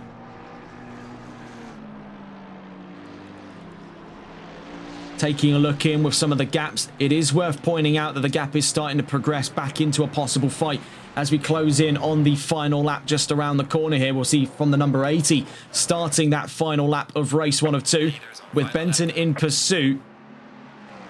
Ben Jones is only 1 lap away from being in the history books here. His destiny evidently awaits. We see Catello v Wells. Could it boil over into a last lap dash here in race 1 of 2? We see the gap still quite healthy between the pair. We'll watch with bated breath to see them to the checkered flag in a moment's time. Looking in behind, Kane and Barlow, 1.3 seconds between the pair, so it looks like Tom Barlow has done more than enough to secure away a spot on the 3rd row at the end of this race. Moreover, he'll be taking a division win here in race 1. Waiting to see then how some of these fights continue to boil over. We do see approaching from behind. Real slide in through the elf chicane there for Lawrence Entz. This is properly out there.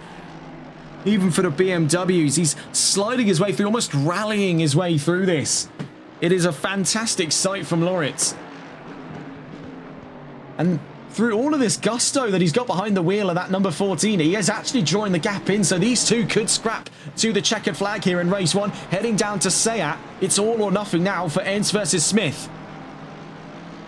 We'll be catching on with them as and when we can, because just a moment from now, we're going to go and catch on board with Ben Jones, a driver so recent into this series that, regrettably, I must say, we don't have a graphic for him to see him to the checkered flag, but you and I can watch here live down through to the RACC chicane he goes. Then, amidst a very perplexing start to his endeavours here in TRC, it's a win on debut as we get out through Catalunya Curve to see the checkered flag. Ben Jones wins in pro on his first ever appearance in Season 5. Justin Benton, 3.4 seconds behind to make 2nd place. We'll get a look through the division wins in a moment's time, as we're about to see one to the line. We see Eric Smith to round out the podium of Ford 1, 2, 3.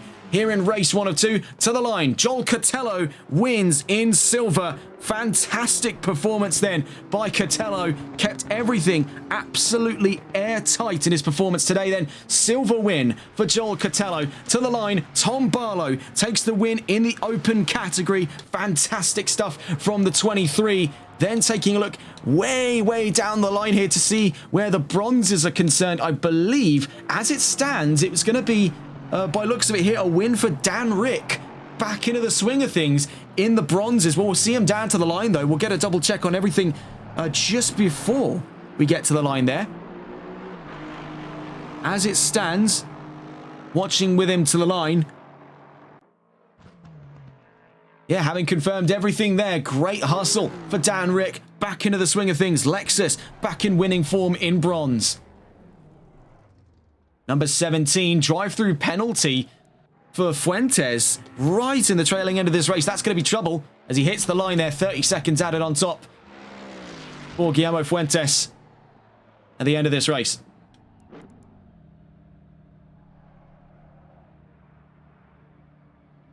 We see to the line as well Gonzalez and Gomez.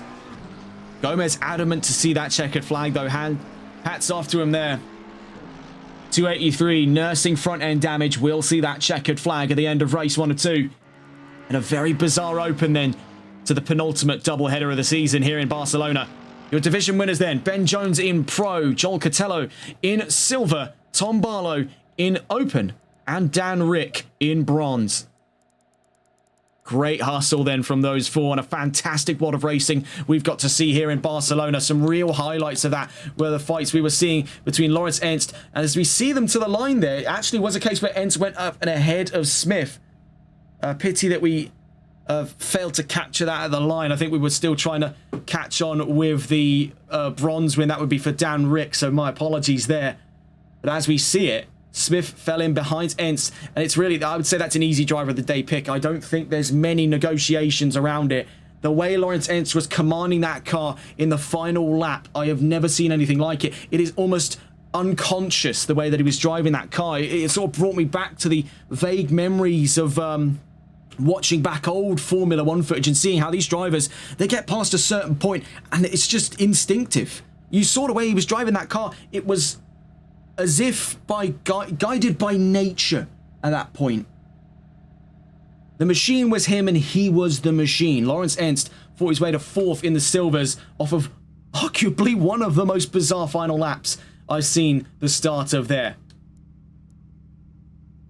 Loperfido fought things back to 11th. 3.1 seconds from a top 10 appearance. Nonetheless, he's 5th in division at the end of this race, so all is not yet lost for his championship endeavours.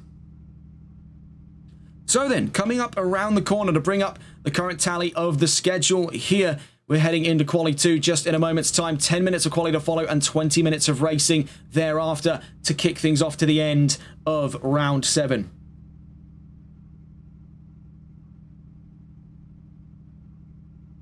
Whilst we've got the opportunity, we do just quickly want to take a look at something off stream. So do just give us a moment here as we wait for the start of qualifying 2, 10 minutes of which set to follow. Okay, so we do have some news from Competizione Performance League. I know some of you may be watching in now in anticipation for the upcoming round of the GT4 Pro-Am Cup. We were set to go to Monza for tonight's race, but as it stands, that has now been delayed to next week due to extreme weather conditions on the American East Coast. That's where all of the servers are based for Competizione Performance League, and they don't want to run the risk of catastrophic system failure during that race. So it also, in the interest of personal safety, given the extreme weather conditions currently we're told at play on the American East Coast, they've been forced to withhold the event to next week. So we'll be coming back to them next Wednesday morning for our European viewers, but next Tuesday evening for our American and Canadian viewers. So, getting into the swing of things for the second qualifying here in the TRC GT3 Sprint Cup EU Season 5. Round 7. And must say, a bit of a slower start to things from the front of that field. We see just getting their way out, I believe there was the looks of things for... That looks, yes, that's the number 80, so that's Ben Jones. Looking to go 2 on the trot here. What an exuberant start then for Jones. Admittedly caught up in that early doors prang with the 44. Was out wide in the turn 1. A very enthusiastic start from the pair. We'll keep on board then with Jones. We'll leave you on board with the number 80 for the start of the flying laps here. Behind them, the 6.56 of Eduardo Odoni and Justin Benton, and number 12 to make our top 3 as Benton overtakes Odoni. We'll be back to you in just a moment's time.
So then, still on board with Ben Jones, reeling away from his maiden victory here in Season 5 of the TRC Sprint Cup EU Series.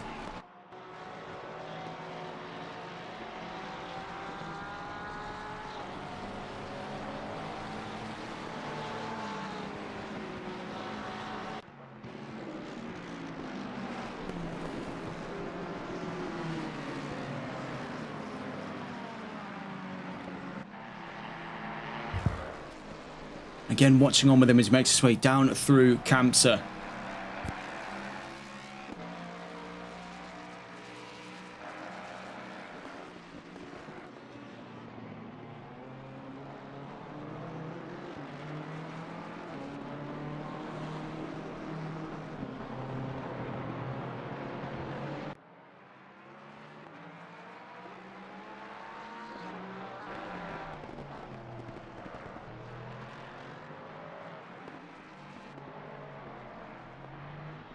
So out through the RACC chicane, an area that's already proven to be some area of contention. Namely, we saw that move from Perez in the trailing end of race 1 today. A fantastic one from the 97, I must add. Down to the line then, Jones 144.595. We'll see what the challenge is looking like then from Lopafido over the course of this qualifying session. We see first of the threats, though, comes from Benton. 65 thousandths up over the fastest time, the number 12. Now fastest in the opening flurry. Eric Smith makes a forward 1-2-3 for the start of things, and the 6.56 of Eduardo Aldoni starts their flying laps. The 44 across the line. Lopafido is absolutely not having any of it, and as we just breach into the 6-minute mark here in qualifying, Lopafido is nearly a full second clear of Benton and Jones. In the case of Jones, he is clear by 8 thousandths over a second.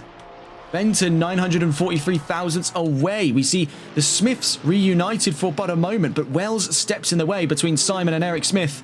We see here Kevin Perez, the 97 who gave us that fantastic move at the end of race 1, down at the RACC chicane, currently 6th, up and ahead of Smith and Richards.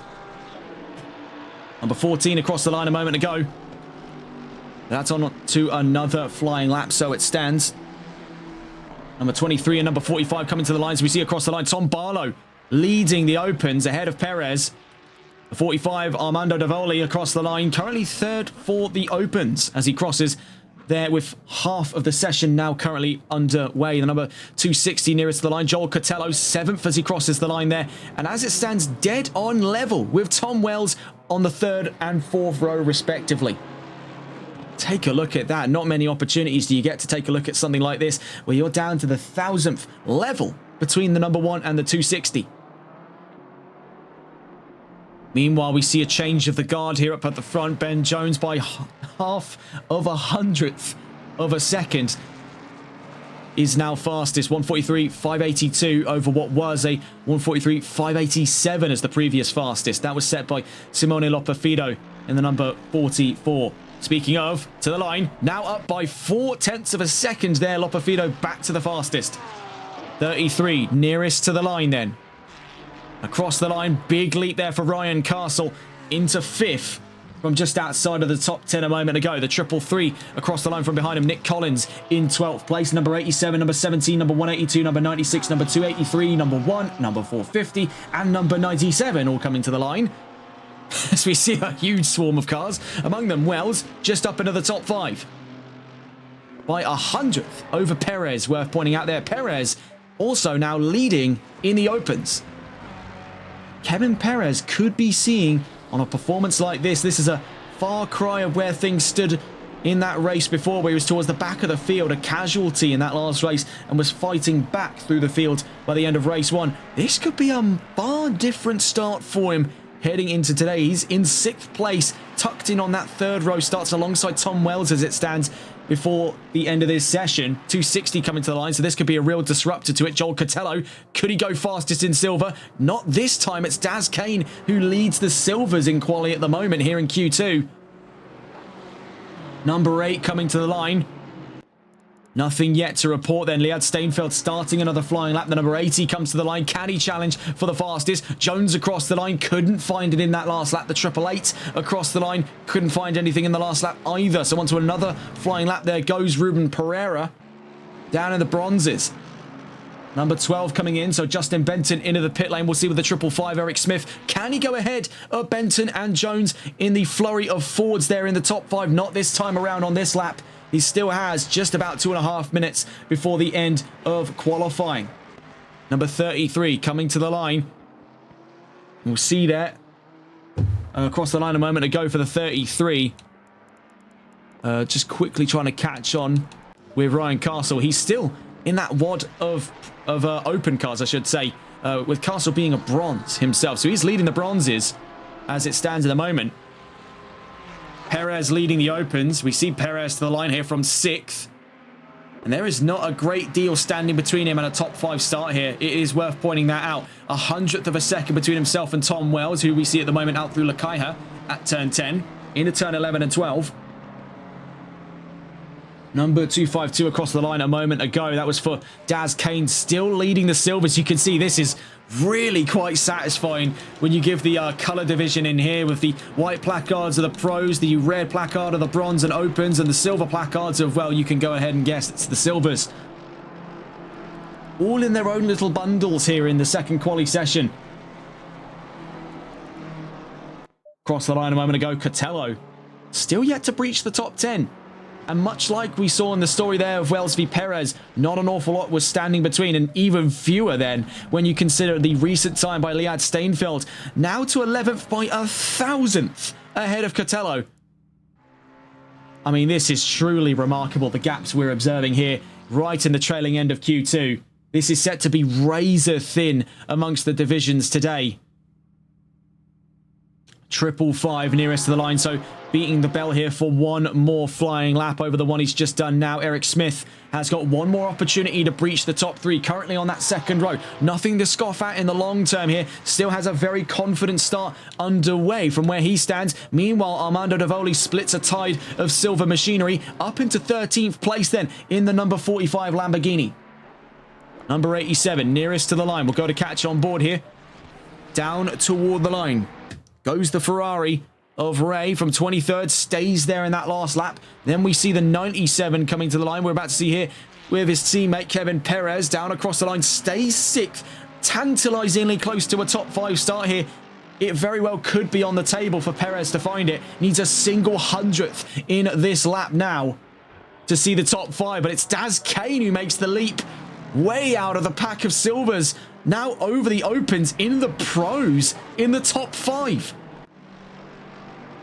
Number 23 peels into the pit lane. So for Tom Barlow, he's starting by looks of things then division 3rd, but 11th overall. Number 260 coming to the line. What can Joel Cotello do? He does leap up there to a division podium. Starts in behind his rival Lawrence Ernst. This could be an exciting one here in race 2. Number 80 coming to the line. Needs 442 thousandths over Lopafido for the fastest. And by the looks of it there, that's the towel being thrown. Lopafido back-to-back podiums? No, poles, I should say.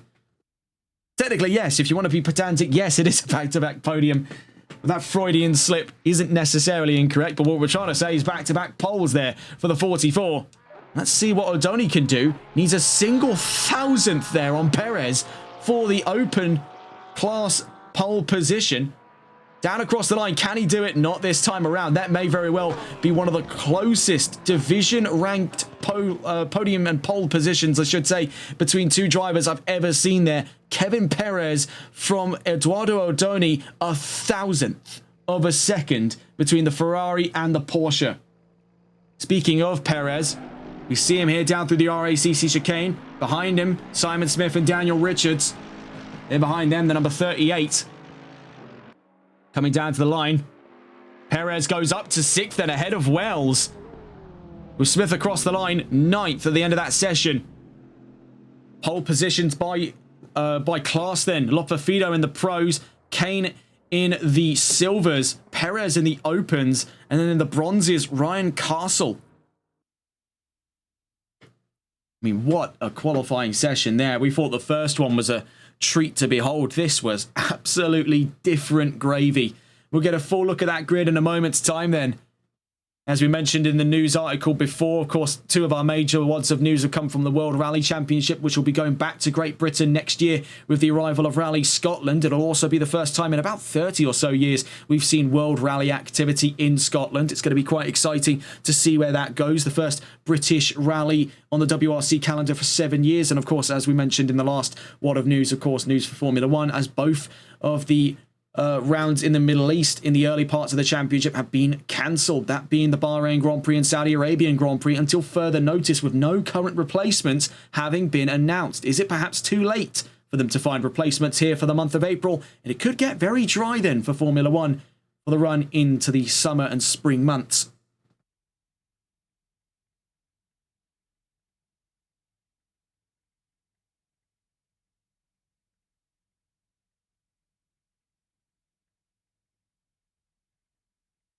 So as we see the grid form up then, race 2 here in round 7 of season 5 of the TRC Sprint Cup EU Series. It's Lopefido for pole again, and on the front row alongside him again is also that of the number 80 of Ben Jones. Behind them, Benson and Smith on the second row, then Daz Kane 5th, Kevin Perez 6th, Tom Wells 7th, Eduardo Odoni 8th, Simon Smith 9th, and Ryan Castle in the bronze category. Number 33 McLaren is in the top 10 outright on a grid of this size. That is quite seriously impressive. Lawrence Ernst in 11th with Joel Cotello in 12th. The two rival BMWs previously found a way in that top 10 for the race start last time. They're outside of the top 10, currently comprising the 6th row. Behind them, Tom Barlow and Liad Steinfeld, 13th and 14th. Armando Davoli having a bit of connection trouble there from 15th. Daniel Richards in 16th. Nick Collins in 17th.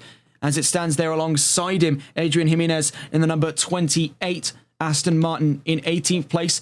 We see alongside them here is Antonio Caballero in 19th. Francesco Gnassato rounds out the top 20. Then Jose Brito 21st. Kevin Gomez 22nd. Roland in 23rd. As we see here, Alvaro Rey in 24th. Gabriel Gonzalez in 25th. With Free Chile 26th. Danrick 27th. Ruben Pereira 28th. As we see there, Guillermo Fuentes 29th on this grid. By looks of it, that's a reconnect for Fuentes. Oh, so we're led to believe, because there you can see there is a noticeable gap between the Lexus and the Ferrari in front of him. Minute and 20 seconds then before the start of the formation lap here on race 2 today. To just give you a quick synopsis of what we're heading into, it's another 20 minutes of racing with no mandatory pit stops. We're at the final of 2 races here in round 7.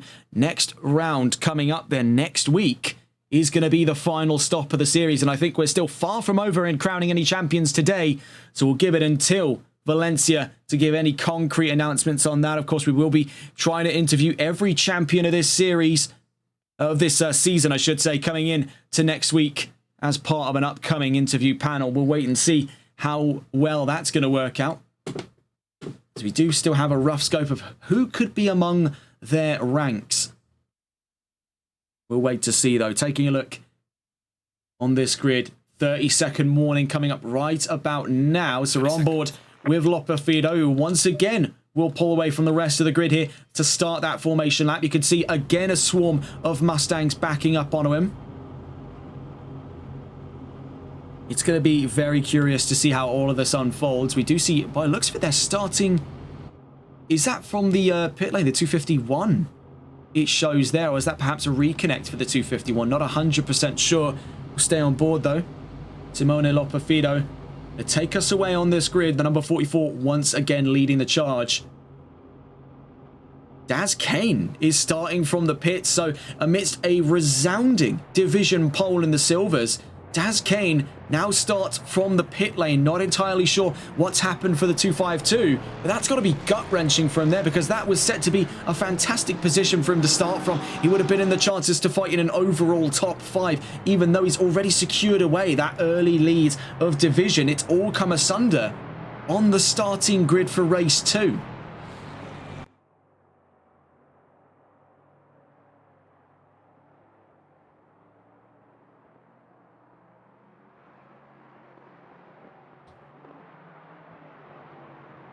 We get confirmation from Daz Kane. He couldn't ready up. The game was not letting him ready up. As per his own words there, he's one of 2 drivers to start in the pit lane, the other being Ruben Pereira in the bronze category 888 Mercedes.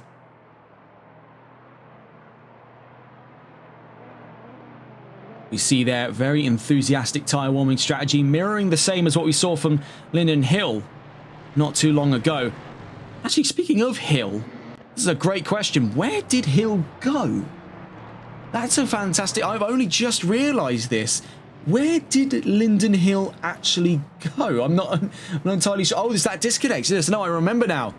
God, my memory is that bad. Yeah, the disconnect that he had in race 1, evidently he's not reconnected to try and retake a confident position on the grid for race 2, so it's left us without Lyndon Hill. And I've got to say, that's kind of sad because he was a very, very solid performer there. He took the lead of the race in race 1. It all came apart out of his hands there, and that's probably one of the most gut-wrenching moments in sim racing. It's something that every driver will at some point experience. It's one of the, I'm not going to say necessary evils, it's just one of the inevitable evils of sim racing.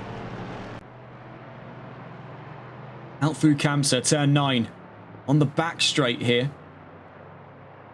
If he can stay close enough, now albeit if we don't find ourselves mirroring the same qualities of the opening start of today's racing here for round 7 at race 1, if he could stay close at this point, Jones has got a pretty good chance for a leap up the inside here at Lokaja. He's got straight line speed over the Ferrari by the bucketful. The Ferrari's got him in the corners, so it's going to be curious to see on their second attempt of things what it's going to look like on the exit of turn 1 and 2. The first lap here of race 2.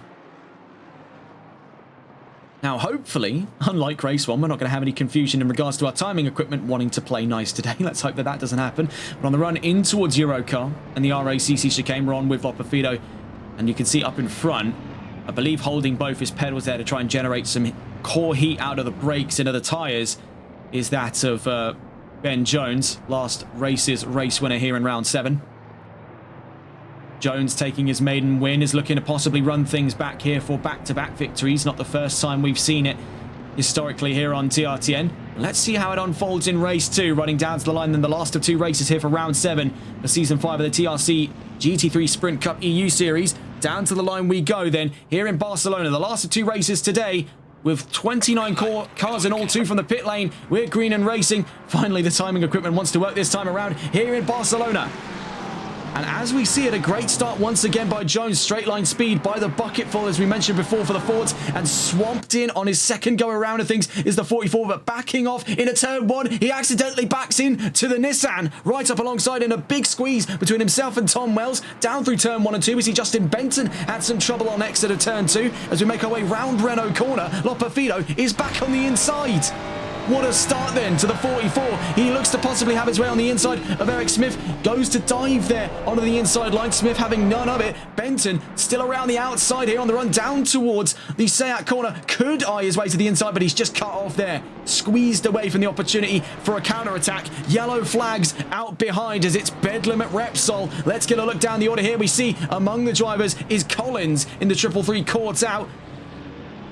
Daz Kane now retaking his mantle in the field. Back in the green flag conditions, but an abrupt end to some races there.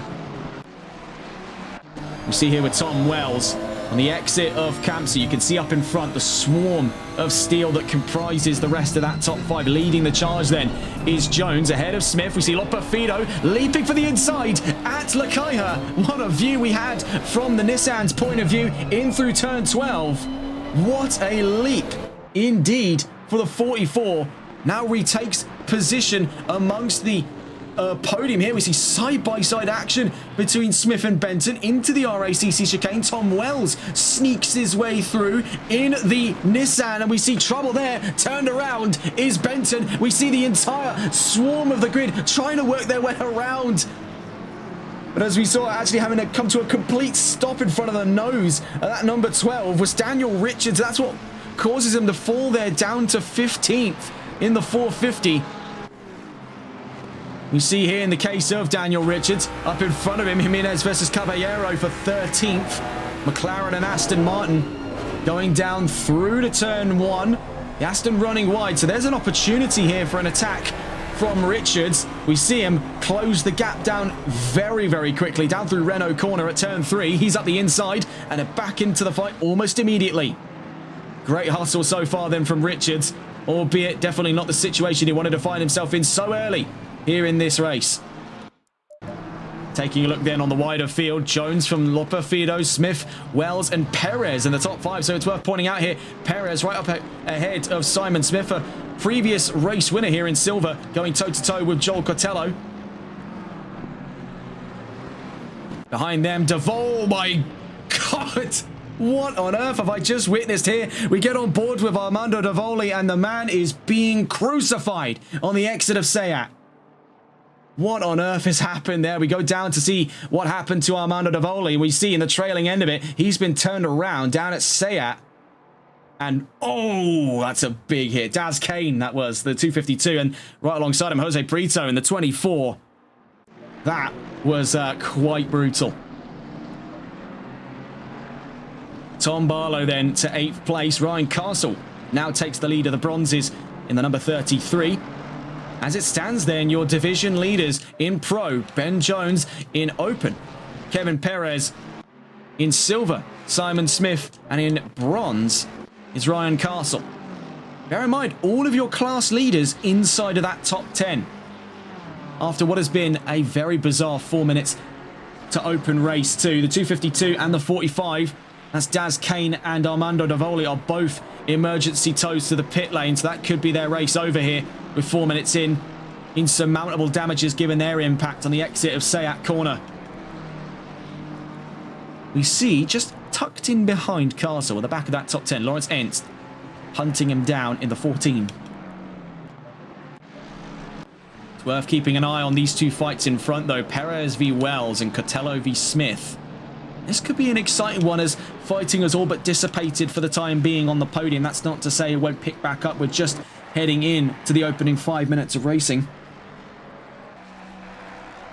It's worth pointing out, in the case of Loperfido v Jones, have a look at that gap. 1.2 seconds at the moment. Loperfido with the fastest lap, and that's coming down slowly but surely. And we'll see it even more so on the exit of Sector 3.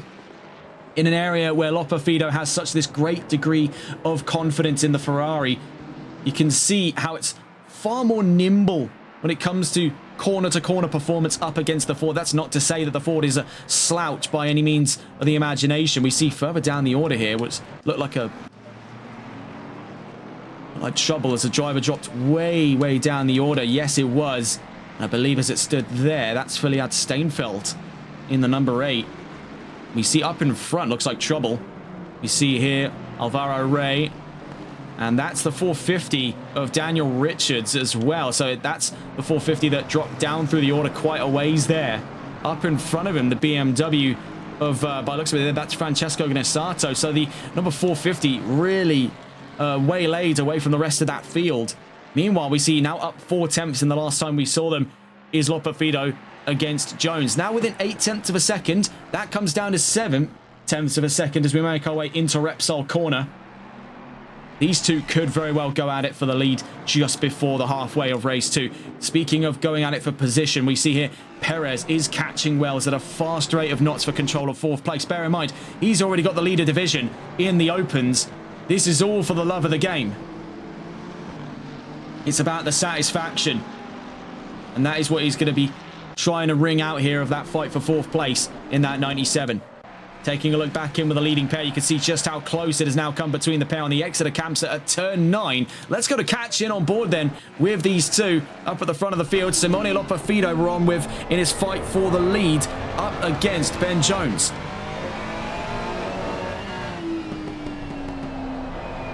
This is where it becomes a very curious thing to study, watching the dichotomy between Ford and Ferrari. These two manufacturers have been real powerhouses in the current ACC meta. Left in the right hands like we're seeing today, we get to see both strengths and weaknesses play out. We're about to see it as we exit Catalonia. When it comes to momentum, very few are going up against Ford on their day, and we see trying to cut the toe away from Loperfido. It really doesn't matter because even in the slipstream, that Ferrari will fail to gain ground on the Ford on the run down towards turn 1 and 2.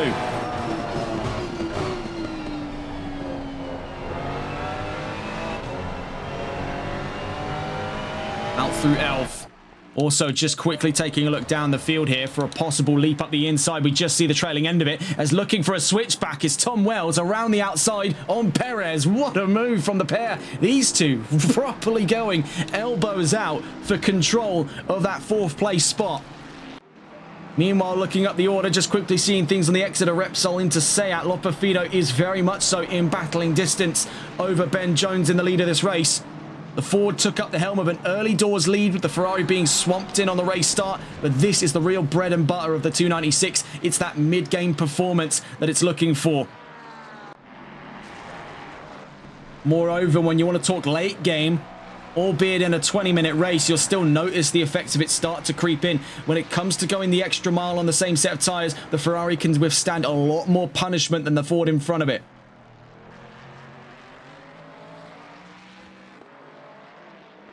Looking out back then to that fight between Wells and Perez. This is for 4th place on track.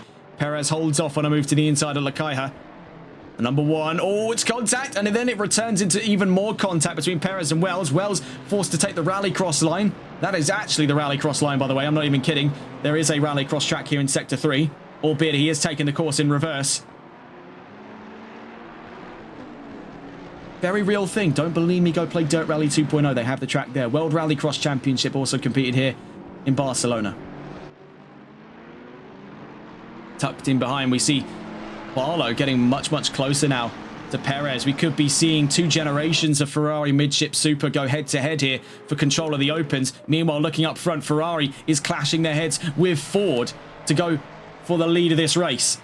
Out through Renault corner into Repsol at turn 4.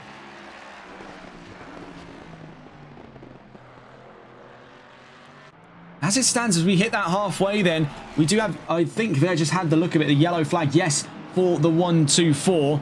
That was for Gabriel Gonzalez, in trouble, down from 19th. Now drops out of the top 20 entirely. Looking at things as we head towards the halfway mark, I think we are far from undecided on what the grid should look like by the end of this race, but having a look at where it is right now, it's Jones from Lopafido, Smith, that being Eric Smith, Wells ahead of Perez, Barlow, Simon Smith, Castle, Benton, and Entz in the top 10. Current division leads then. Jones in Pro, Perez in Open, Smith in Silver. And right alongside him there, that's the lead for Bronze, Ryan Castle. We are halfway through. Keep pushing. Jones up against it here. He's holding his nerve rather nicely. And not nursing any damage this time around, even though minor as it was in race 1. He's got a factory new car to play with here. And that 44 doesn't seem to be holding back this time. You can see how much he attacks the inside line on the run in through the very tight RACC chicane. He's using absolutely everything in his willpower to stay with that Mustang for the run down the opening straight, because that's where it could all come apart between the pair. We see here for Wells and Perez, now joined by Barlow and Smith. Right behind Smith being Castle. Or I suppose was right behind Smith for some time, not anymore. As we head on to the opening straight.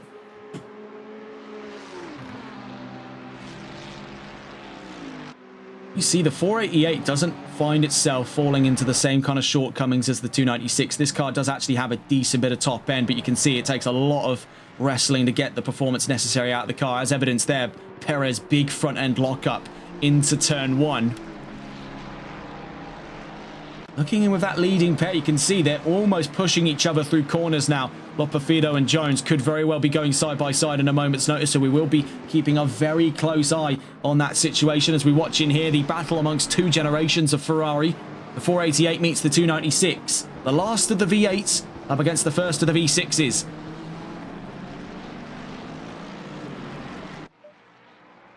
Watching here, another V8 versus a V6. You can see it was almost the slight intonation that he was going to go to the inside but backed out of it. He had second thoughts.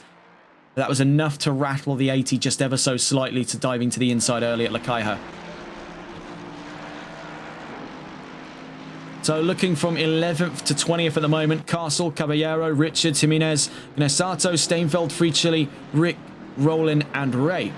And from 21st to last at the moment, Gomez, Gonzalez, Collins, Pereira, Fuentes, Brito, Odoni and Kane.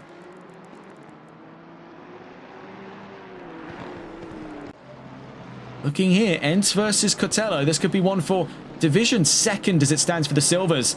9th overall. Silver leader, 2 positions up in front of them there. Simon Smith with Mercedes AMG.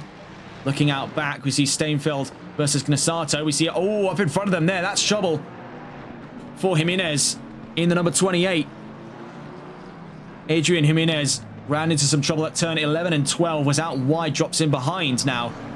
That fight we just saw prior between Lead Steinfeld and Francesco Gnasato.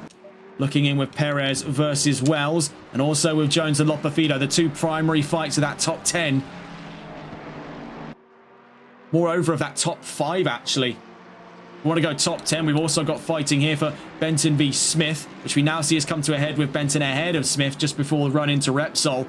With great chances for fight back. We also see behind them up the inside. Oh my word, how close do we want to toe the line there for Joel Cotello? That was but millimeters away from disaster. Great reflexes from the 2 silver BMWs. Meanwhile, looking up the order here, holding the inside as we catch on with him. Let's stay on board with the fight of the race lead here. Back on board with the attacking angle of things with the Ferrari of Lopafido. This is for the lead. Heading down towards Eurocar. He looks for the inside. He's given a little bit of the space there, but things are getting a little bit wobbly amongst the 44 and the 80 into the RACC chicane. The Ford will have ever so slightly more momentum to carry out through Catalonia corner. Heading onto the opening straight. And this is what the main issue for Lopafido is at the moment. He can follow with the Ford throughout the race, but the only place he cannot overtake is here on the opening straight, where most cars have their day. The Ferrari just simply isn't in the matchup against Ford. We'll catch on with them in a moment's time. Looking back in, Wells and Perez, then behind them, Barlow versus Benton. The 6th place. We see this is what the situation would look like where it flipped on its head here for the 80 and the 44, and we see just how effortless it is for Ford to gain ground on their contemporaries. But I don't think something Benton was expecting was the bravery on display here from Tom Barlow to try and keep it around the outside. Ultimately, couldn't find more momentum in that opening chicane and drops in behind Justin Benton. Up in front, we still see the scope of things here for Kevin Perez versus Tom Wells. And then all the way at the front of the field, catching back on with our leading pair, Lopafido and Jones. 5 minutes left to go, so we're 3/4 of the way into race 2. And still, we do not yet know where it could go. This is the perfect kind of race we're seeing here in Barcelona. He had a bit of a rocky start to things in both this race and even more so in race 1. But it's the magical moments like this is what makes visiting Barcelona all the worthwhile. Seeing it towards the back of the top 5, a little bit of a wobble there for Perez. Runs a little bit out wide at turn 9. That does drop some distance away from Wells. Looking here at the RACC chicane, back on with the leading pair. And I imagine now this has got to be some absolute whiplash we're feeling cutting across this many fights at once. We do see yellow flags for the 28 car in trouble. So that is once again for Adrian Jimenez with Aston Martin.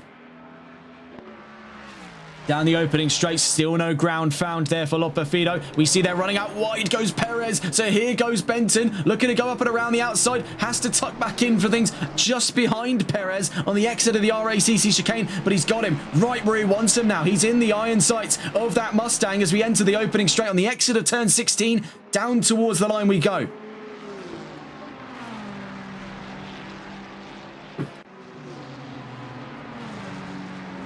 It's going to take a real gutsy send here on the inside to keep Perez in the fight of things there, but he's not looking for any further trouble in this race. He knows he's got confident command of that position.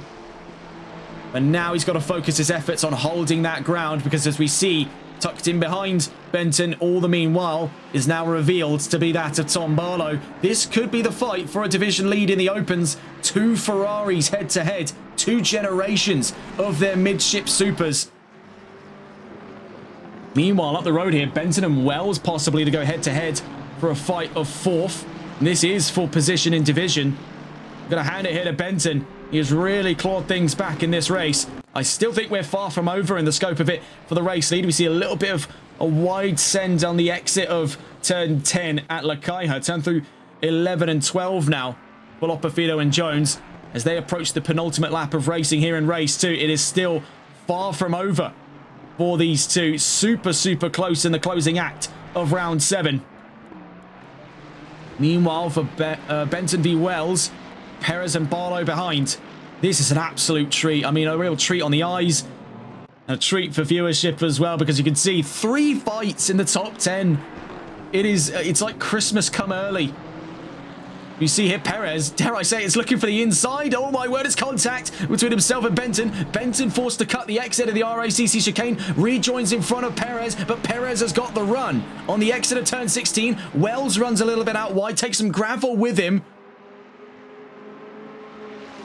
Looking with the leading pair, it is still the 80 from the 44, so we'll keep our eyes glued to the screens here for the fight inside of the top 5. Bear in mind, the 2 leading open cars going up against the number 12. It's contact between Perez and Benton. Through goes Barlow to the lead of the opens, and into the top 5 come the number 23. This is unbelievable stuff here in Barcelona. What a climactic end to this race we are seeing play out, and we're still not done. Into turn 9, back on with the leading pair. Loperfido still in hot pursuit of Ben Jones at the forefront of this race.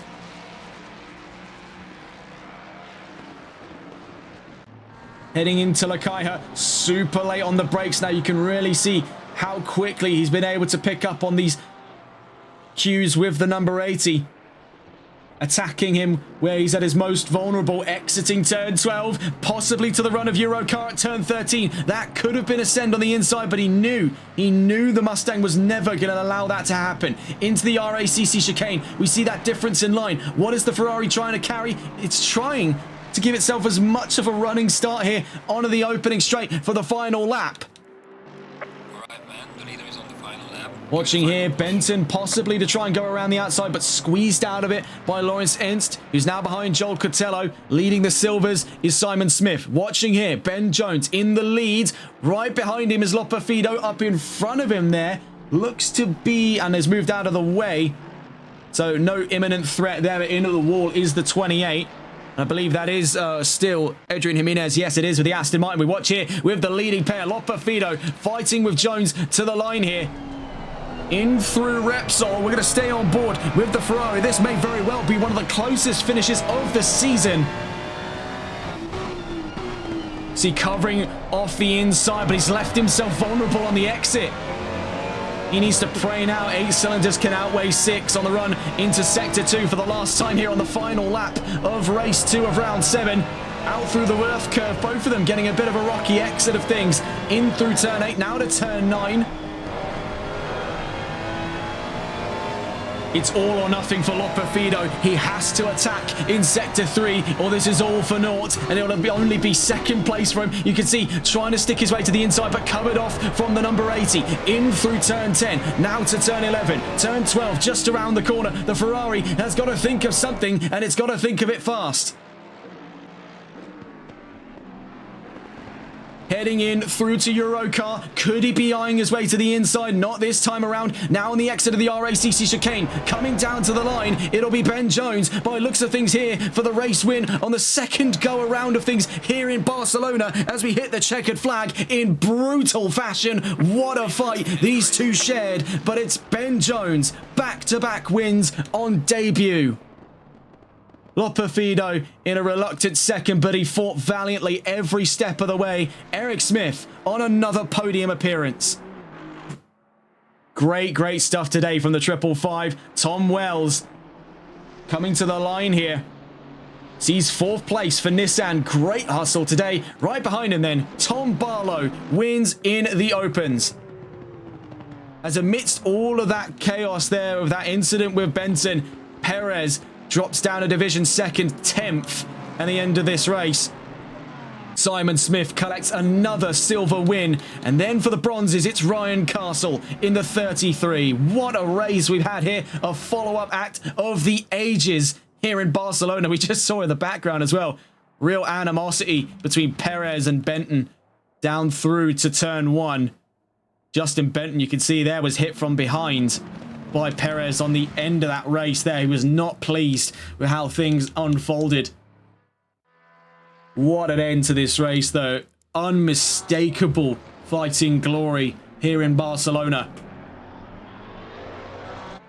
We see here down to the line Alvaro Rey behind Nick Collins, up ahead of Gabriel Gonzalez. They're from 19th through to 21st. Looking in then across the line. Number 24 coming in then next, Jose Brito, 22nd in this race. As it stands, by looks of it there, that's a division third, still on the podium then in the bronze. Number 283 across the line, then Kevin Gomez rounds out the field. We see here from the front of the line, Ben Jones back-to-back wins in Pro. Great fight between himself and Simone Lopafido. Lopafido, as it stands, will continue to lead in the Pros on the run into the final round. You can see has already taken his leave here. Your division winners then for race 2. Ben Jones in Pro, Tom Barlow in Open, Simon Smith in Silver, and Ryan Castle in Bronze. What a double header of races we've seen here in Barcelona. Unmistakable action here in the TRC GT3 Sprint Cup EU Series Season 5. Around the corner then is the final chapter. 4 championships ride on the line. As we head to the Circuit Ricardo Tormo in the Valencian community next week, we travel a little further down south along the east coast here in Spain to Valencia to see things out to the end of this spectacular championship. We'll be seeing you then, taking a look at the dates here for the 24th of March 2026, next Tuesday, same time. For those of you interested in seeing the next race come up, which would have been the GT4 Pro-Am Cup America Series by Competizione Performance League, I regrettably have to tell you that tonight's round, due to inclement weather and extreme weather conditions on the American East Coast, has been postponed, and we'll be catching up with them next week from Monza. Our next round then coming up on our broadcast itinerary this week will be the season premiere tomorrow evening at around 7 o'clock for Season 11 of VSR. Until then, that's all from us here on TRTN. Have a wonderful rest of your evening. Take care. Good night.